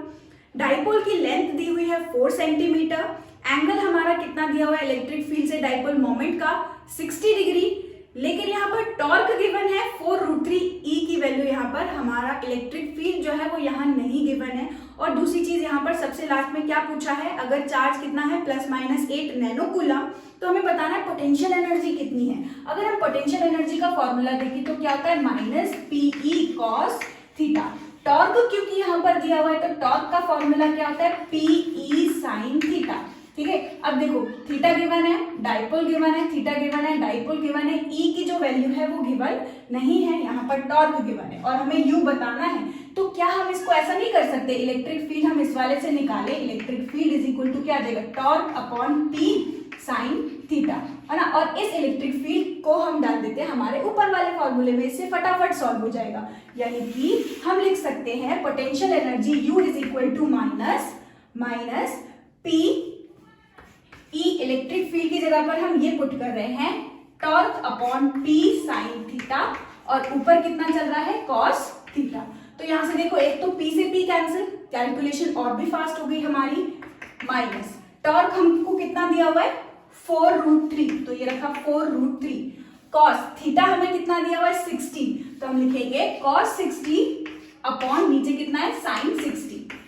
ठीक है, तो कॉस 60 कितना होता है 1/2 एंड साइन 60 कितना होता है -4√3 इंटू 1/2 एंड साइन 60 कितना होता है √3/2। तो यहां से देखो √3/2 कैंसिल, हमारी एनर्जी जो है वो कितनी मिल रही है -4 जूल। देखते हैं कौन सा ऑप्शन यहाँ पर करेक्ट है, it is first option A -4 joule. इसके बाद है हमारा 11th question. 2 spherical conductors each of capacity C are charged to potential V and minus V. These are then connected by the means of fine wire. The loss of energy is। देखो यहाँ पर हमने अभी जो formula देखा था कि जब हम हमारे पास कैपेसिटर है जिनको हमने पोटेंशियल से चार्ज किया है और फिर हमने दोनों कैपेसिटर को कनेक्ट कर दिया है एक वायर से, तब एनर्जी में जो लॉस आएगा उसका फॉर्मूला हमने पढ़ा हुआ है। अभी हमने देखा था जो फॉर्मूला होता है हमारा एनर्जी लॉस का, it is C1 C2 V1 minus V2 का होल स्क्वायर अपॉन में 2 C1 प्लस C2। ये एनर्जी लॉस का हमारा फॉर्मूला है। अब यहाँ पर वो बोल रहे हैं कि हमारे पास एक स्फेरिकल कंडक्टर है जिसका कैपेसिटेंस कितना है C, इसका जो पोटेंशियल है वो कितना दिया हुआ है V। दूसरा हमारे पास स्फीयर है जिसका कैपेसिटेंस फिर से कितना दिया हुआ है C और पोटेंशियल है कितना -V, और इन दोनों को हमने ज्वाइन कर दिया। तो ज्वाइन करने से पहले वाली एनर्जी कुछ होगी और ज्वाइन करने के बाद जो एनर्जी होगी वो भी कुछ होगी। तो हमें उन दोनों का जो डिफरेंस है यानी कि एनर्जी का जो लॉस है हमें वो बताना है। ठीक, तो डायरेक्टली या तो हम इसको अलग अलग करके फॉर्मूला याद आपको अगर नहीं है तो आप अलग अलग एनर्जी जो है वो भी निकाल सकते हो। एनर्जी का फॉर्मूला तो आपको याद ही होगा, हाफ CV² करके हम पहले इनिशियल उसकी कंडीशन का इनिशियल एनर्जी निकालेंगे, फिर जब फाइन वायर हम ज्वाइन करेंगे उसके बाद हम फिर से एनर्जी निकालेंगे और उन दोनों को माइनस करेंगे। तो वो एक बहुत लॉन्ग प्रोसेस हो जाएगा, इसलिए हम डायरेक्टली यहाँ पर पुट करने वाले हैं वैल्यूज और एनर्जी लॉस हमारा निकल जाएगा। कैपेसिटेंस देखे तो क्या है C, C2 की वैल्यू देखे तो भी C, V1 कितना दिया हुआ है V, माइनस V2 कितना दिया हुआ है -V, यानी कि हो जाएगा +V का होल स्क्वायर अपॉन 2। C1 फिर से कितना है C, C2 भी कितना है C, तो यहां से कितना मिला C + C 2C, तो ऊपर आया C², V + V कितना हो जाएगा 2V का होल स्क्वायर, यानी कि हम लिखेंगे 4V² अपॉन में कितना चल रहा है 2 और इंटू में 2C। तो देखो ये हमारा 4 से 4 कैंसिल हो गया, एक C से एक C कैंसिल हो गया, हमारी जो एनर्जी का लॉस है वो कितना आया CV²। देखते हैं कौन सा ऑप्शन यहाँ पर करेक्ट है हमारा। It is option number C। 11th का ऑप्शन नंबर C यहाँ पर कैसा है, बिल्कुल करेक्ट। आई होप आपको ये क्वेश्चन समझ में आया हो। यहाँ पर डायरेक्टली हमने फॉर्मूला रख दिया, आप चाहो तो इसको पहले इनिशियली दोनों का आप क्या निकालो एनर्जी, और फिर फाइन वायर ज्वाइन करने के बाद दोनों का कॉमन पोटेंशियल आएगा और उससे आप उनकी फाइनल एनर्जी जो है वो निकाल कर और उनका बीच का जो डिफरेंस है एनर्जी डिफरेंस वो निकाल लो, यानी कि एनर्जी लॉस जो है वो निकाल लो। अब देखते हैं question number 12। A capacitor is charge to 500 volt and its plates are joined together through a resistance of 10 ohm. If the heat produced in the resistance is 1.25 joule, then the capacitance will be.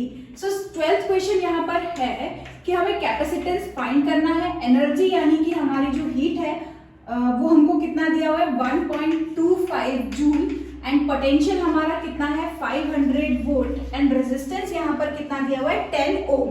तो यार simple हमारा energy क्या होता है half CV², हमें capacitance यहाँ से calculate करना है। बहुत ही सिंपल क्वेश्चन है, हमारा एनर्जी कितना है 1.25 is equal to 1/2 into capacitance calculate करना है, एंड V का स्क्वायर यानी कि 500 का होल स्क्वायर। कैपेसिटेंस हमें निकालना है तो हम लिखेंगे C is equal to 1.25 into 2/5 का स्क्वायर करेंगे तो कितना आएगा 25 इंटू 10 की पावर यहाँ से हमें मिलेगी 4।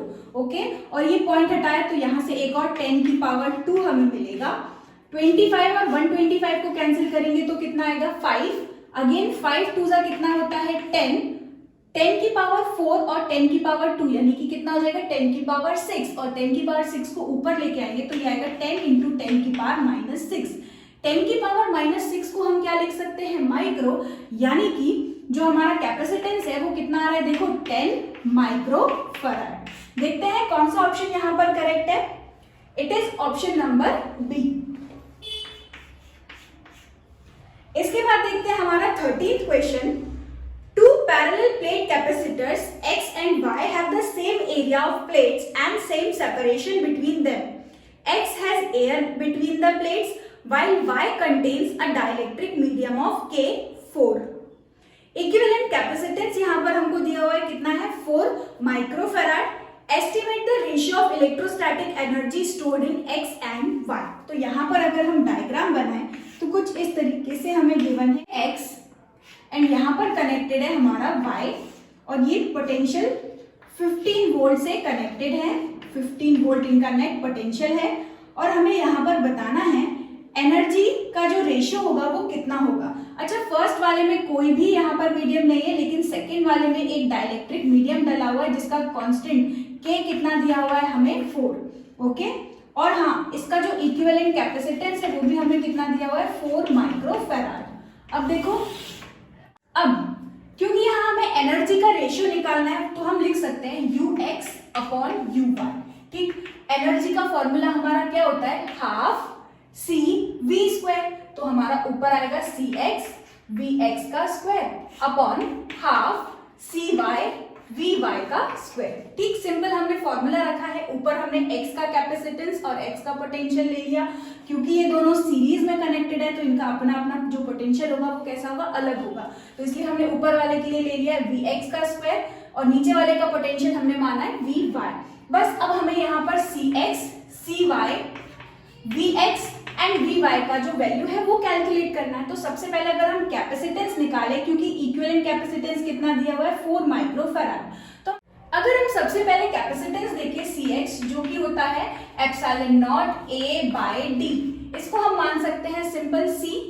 सी वाई अगर हम देखें तो यार सी वाई यहाँ पर वो बोल रहे हैं डाइलेक्ट्रिक के की वैल्यू कितनी है 4, तब हमारा कैपेसिटेंस क्या होता है epsilon naught A by D into में कितना आ जाएगा के, यानी कि इसको हम लिख सकते हैं के की वैल्यू कितनी है 4 और इसको हमने माना है सी, यानी कि एक का कैपेसिटेंस कितना हो गया सी अगर, तो दूसरे का कैपेसिटेंस कितना होगा 4 टाइम्स ऑफ सी, बाकी सब सेम है यहाँ पर। अब क्योंकि हमें इक्विवेलेंट कैपेसिटेंस कितना दिया हुआ है 4 और ये दोनों ही जो कैपेसिटर है आप देख सकते हो सीरीज में कनेक्टेड है, और अगर सीरीज में कनेक्टेड है तो इनका इक्विवेलेंट कैपेसिटेंस क्या होता है C1 C2 upon C1 plus C2। तो देखो फर्स्ट वाले का कैपेसिटेंस कितना लिया है हमने C, सेकंड का कैपेसिटेंस कितना है 4C अपॉन में C1 फिर से कितना है C प्लस सेकंड का कैपेसिटेंस कितना है 4C। इक्विवेलेंट हमें कितना दिया हुआ है 4, यहाँ से 4C स्क्वायर अपॉन नीचे कितना आ रहा है देखो 5C, इस 4 से ये 4 कैंसिल, यहाँ पर आ जाएगा 5C is equal to C square, एक C से ये C कैंसिल, यानी X का कैपेसिटेंस हमारा कितना आया है 5। ओके अच्छा ये 4 माइक्रो आई थिंक, हाँ ये माइक्रो है, सो ये 4 माइक्रो, तो यहाँ से हमारा कितना आया है 5 माइक्रो फैराड। तो कैपेसिटेंस X का कैपेसिटेंस कितना आया है 5 माइक्रो फैराड। इसी तरीके से Y का निकालें तो 4 टाइम्स है X के, तो हम लिखेंगे यहाँ पर 5 इंटू 4 यानी कि 20 माइक्रो फैराड। तो दोनों का हमने कैपेसिटेंस निकाल दिया, यानी कि यहाँ पर हम पुट कर सकते हैं हाफ से हाफ तो कैंसिल हो जाएगा। सी एक्स हमारा कितना आया है 5 माइक्रो फैराड और सी वाई हमारा कितना आया है 20 माइक्रो फैराड। लेकिन अभी भी हमें यहाँ पर क्या निकालना है, पोटेंशियल निकालना है। अगर हम देखें तो नेट पोटेंशियल कितना दिया हुआ है 15 वोल्ट, नेट कैपेसिटेंस हमें कितना दिया हुआ है 4 माइक्रो। सो क्या हम यहाँ पर चार्ज नहीं निकाल सकते, चार्ज हमारा क्या होता है C इंटू वी। तो अगर हम यहाँ पर पहले चार्ज निकालें तो हमारा कैपेसिटेंस कितना दिया हुआ है 4 माइक्रो इंटू देखो पोटेंशियल कितना दिया हुआ है 15 एंड 15 4 का कितना होता है 60 माइक्रो। तो हमारा जो चार्ज है वो कितना निकल गया 60 माइक्रो कूलम। अब बात ये आती है कि यहाँ पर हमने चार्ज क्यों निकाला, अरे भाई चार्ज इसलिए निकाला ताकि हम क्या करें इन दोनों के लिए अलग अलग जो पोटेंशियल है Vx और Vy वो फाइंड कर सके, क्योंकि सीरीज में चार्ज जो है वो कैसा होता है सेम। तो हमने चार्ज निकाल लिया, कैपेसिटेंस तो ऑलरेडी यहाँ से हम निकाल चुके हैं कितना है 5 एंड 20, और बस अब हम पोटेंशियल निकालेंगे। तो यार अगर हम पोटेंशियल निकाले यहाँ से, अगर हम पोटेंशियल निकाले यहाँ से तो इसको हम यहाँ सॉल्व करते हैं। ओके सो पोटेंशियल Vx हमारा क्या हो जाएगा, चार्ज क्या होता है C इंटू वी, या पोटेंशियल क्या हो जाएगा चार्ज अपॉन कैपेसिटेंस। तो चार्ज कितना है 60 माइक्रो। अगर हम फर्स्ट वाले का कैपेसिटेंस देखें तो कितना है 5 माइक्रो, माइक्रो से माइक्रो कैंसिल और यहाँ से आ जाएगा 12। तो फर्स्ट वाले का पोटेंशियल कितना मिला हमें 12 वोल्ट। सेकेंड का पोटेंशियल निकालते हैं यानी कि Vy निकालते हैं हम, तो चार्ज हमारा कितना है फिर से 60 माइक्रो और पोटेंशियल कितना है 20 माइक्रो। सो हमने रखा कैपेसिटेंस कितना है, सॉरी कैपेसिटेंस कितना है 20 माइक्रो से माइक्रो कैंसिल, 0 से 0 कैंसिल, यहाँ पर आ गया 3 वोल्ट। तो देखो x के अक्रॉस पोटेंशियल कितना है 12 वोल्ट, y के अक्रॉस पोटेंशियल कितना है 3 वोल्ट। अब बस हमें क्या करना है एनर्जी निकालना है। सो हम करेंगे Vx का स्क्वायर यानी कि 12 इंटू 12 और यहाँ पर कितना आ जाएगा Vy का स्क्वायर यानी कि 3 का स्क्वायर यानी कि 3 इंटू 3। यहाँ पर इसको कट करें तो आएगा 4, इसको कट करें तो आएगा 4, माइक्रो से माइक्रो जो है वो कैंसिल, 5 1 जा 5 4 जा 20, एक 4 से ये 4 कैंसिल, देखो 4 अपॉन में कुछ नहीं बचा यानी कि 1। तो हमारी जो एनर्जी का रेशियो हमें मिल रहा है इट इज Ux:/Uy 4:1। ठीक, तो एनर्जी का रेशियो यहाँ पर कितना मिला हमें 4:1। देखते हैं कौन सा ऑप्शन यहाँ पर करेक्ट है। ऑप्शन नंबर बी यहाँ पर करेक्ट है। हमारी एनर्जी का जो रेशियो है वो कितना आया है 1। इसके बाद देखते हैं 14th question. Network of 4 capacitors each of capacitance 50 microfarad is connected across a battery of 100 volt as shown in the figure. आप देख सकते हो 100 वोल्ट की बैटरी कनेक्टेड है और इक्वल कैपेसिटेंस कुछ इस तरीके से कनेक्टेड है। सो हमें नेट चार्ज निकालना है 4th कैपेसिटर पे। तो बहुत ही इजी क्वेश्चन हो गया। क्यों? क्योंकि आपका जो यहाँ पर कैपेसिटेंस डायग्राम में गिवन है, यहाँ पर आप देख सकते हो डायग्राम में जो कैपेसिटेंस गिवन है वो कुछ इस तरीके से है। अगर हम C1, C2, C3 और C4 की बात करें, ठीक, कुछ इस तरीके से कनेक्टेड है ये 100 वोल्ट से। तो पोटेंशियल यहां पर कितना दिया हुआ है? 100 वोल्ट। कैपेसिटेंस अगर हम देखें तो C1, C2 और C3 ये तीनों कैसे कनेक्टेड है? सीरीज में। अगर ये तीनों सीरीज में कनेक्टेड है ना, तो इनका जो चार्ज है वो कैसा हो जाएगा? सेम। अब देखो, क्योंकि यहाँ पर हमारा C4 और ये C1, C2, C3 तीनों, ये तीनों मिलकर के क्या है? ये तीनों और ये जो हमारा C4 है ये कैसे है कनेक्टेड आपस में? पैरेलल कनेक्शन है ना। अगर हम C4 को देखें तो C4 हमारी बैटरी के साथ पैरेलली कनेक्टेड है, यानी कि C4 का जो पोटेंशियल हो जाएगा वो कितना हो जाएगा? 100 वोल्ट। आई होप आपको समझ में आया हो। ठीक, ये तीनों भी हमारे 100 वोल्ट, इनका जो तीनों का पोटेंशियल होगा वो भी कितना होगा? 100 वोल्ट, क्योंकि वो तीनों सीरीज में कनेक्टेड है आपस में, लेकिन वो उन तीनों का जो कॉम्बिनेशन है वो पैरेलल में कनेक्टेड है, यानी कि उसका जो पोटेंशियल है तीनों के कॉम्बिनेशन का वो कितना होने वाला है? 100 वोल्ट। यहां से C4 का पोटेंशियल कितना हो गया? 100 वोल्ट। कैपेसिटेंस हमें कितना दिया हुआ है क्वेश्चन में? 5 माइक्रोफैराड। तो सिंपल यार, चार्ज इज इक्वल टू क्या होता है? C into V. यहां से कैपेसिटेंस कितना है? 15 माइक्रो, पोटेंशियल कितना दिया हुआ है? 100। सो यार ये कितना आ जाएगा? माइक्रो अगर हम खोले तो 10 की पावर कितना होता है? -6, यानी कि आएगा 1.5 into 10 to the power -3 coulomb. So देखते हैं कौन सा ऑप्शन यहाँ पर करेक्ट है।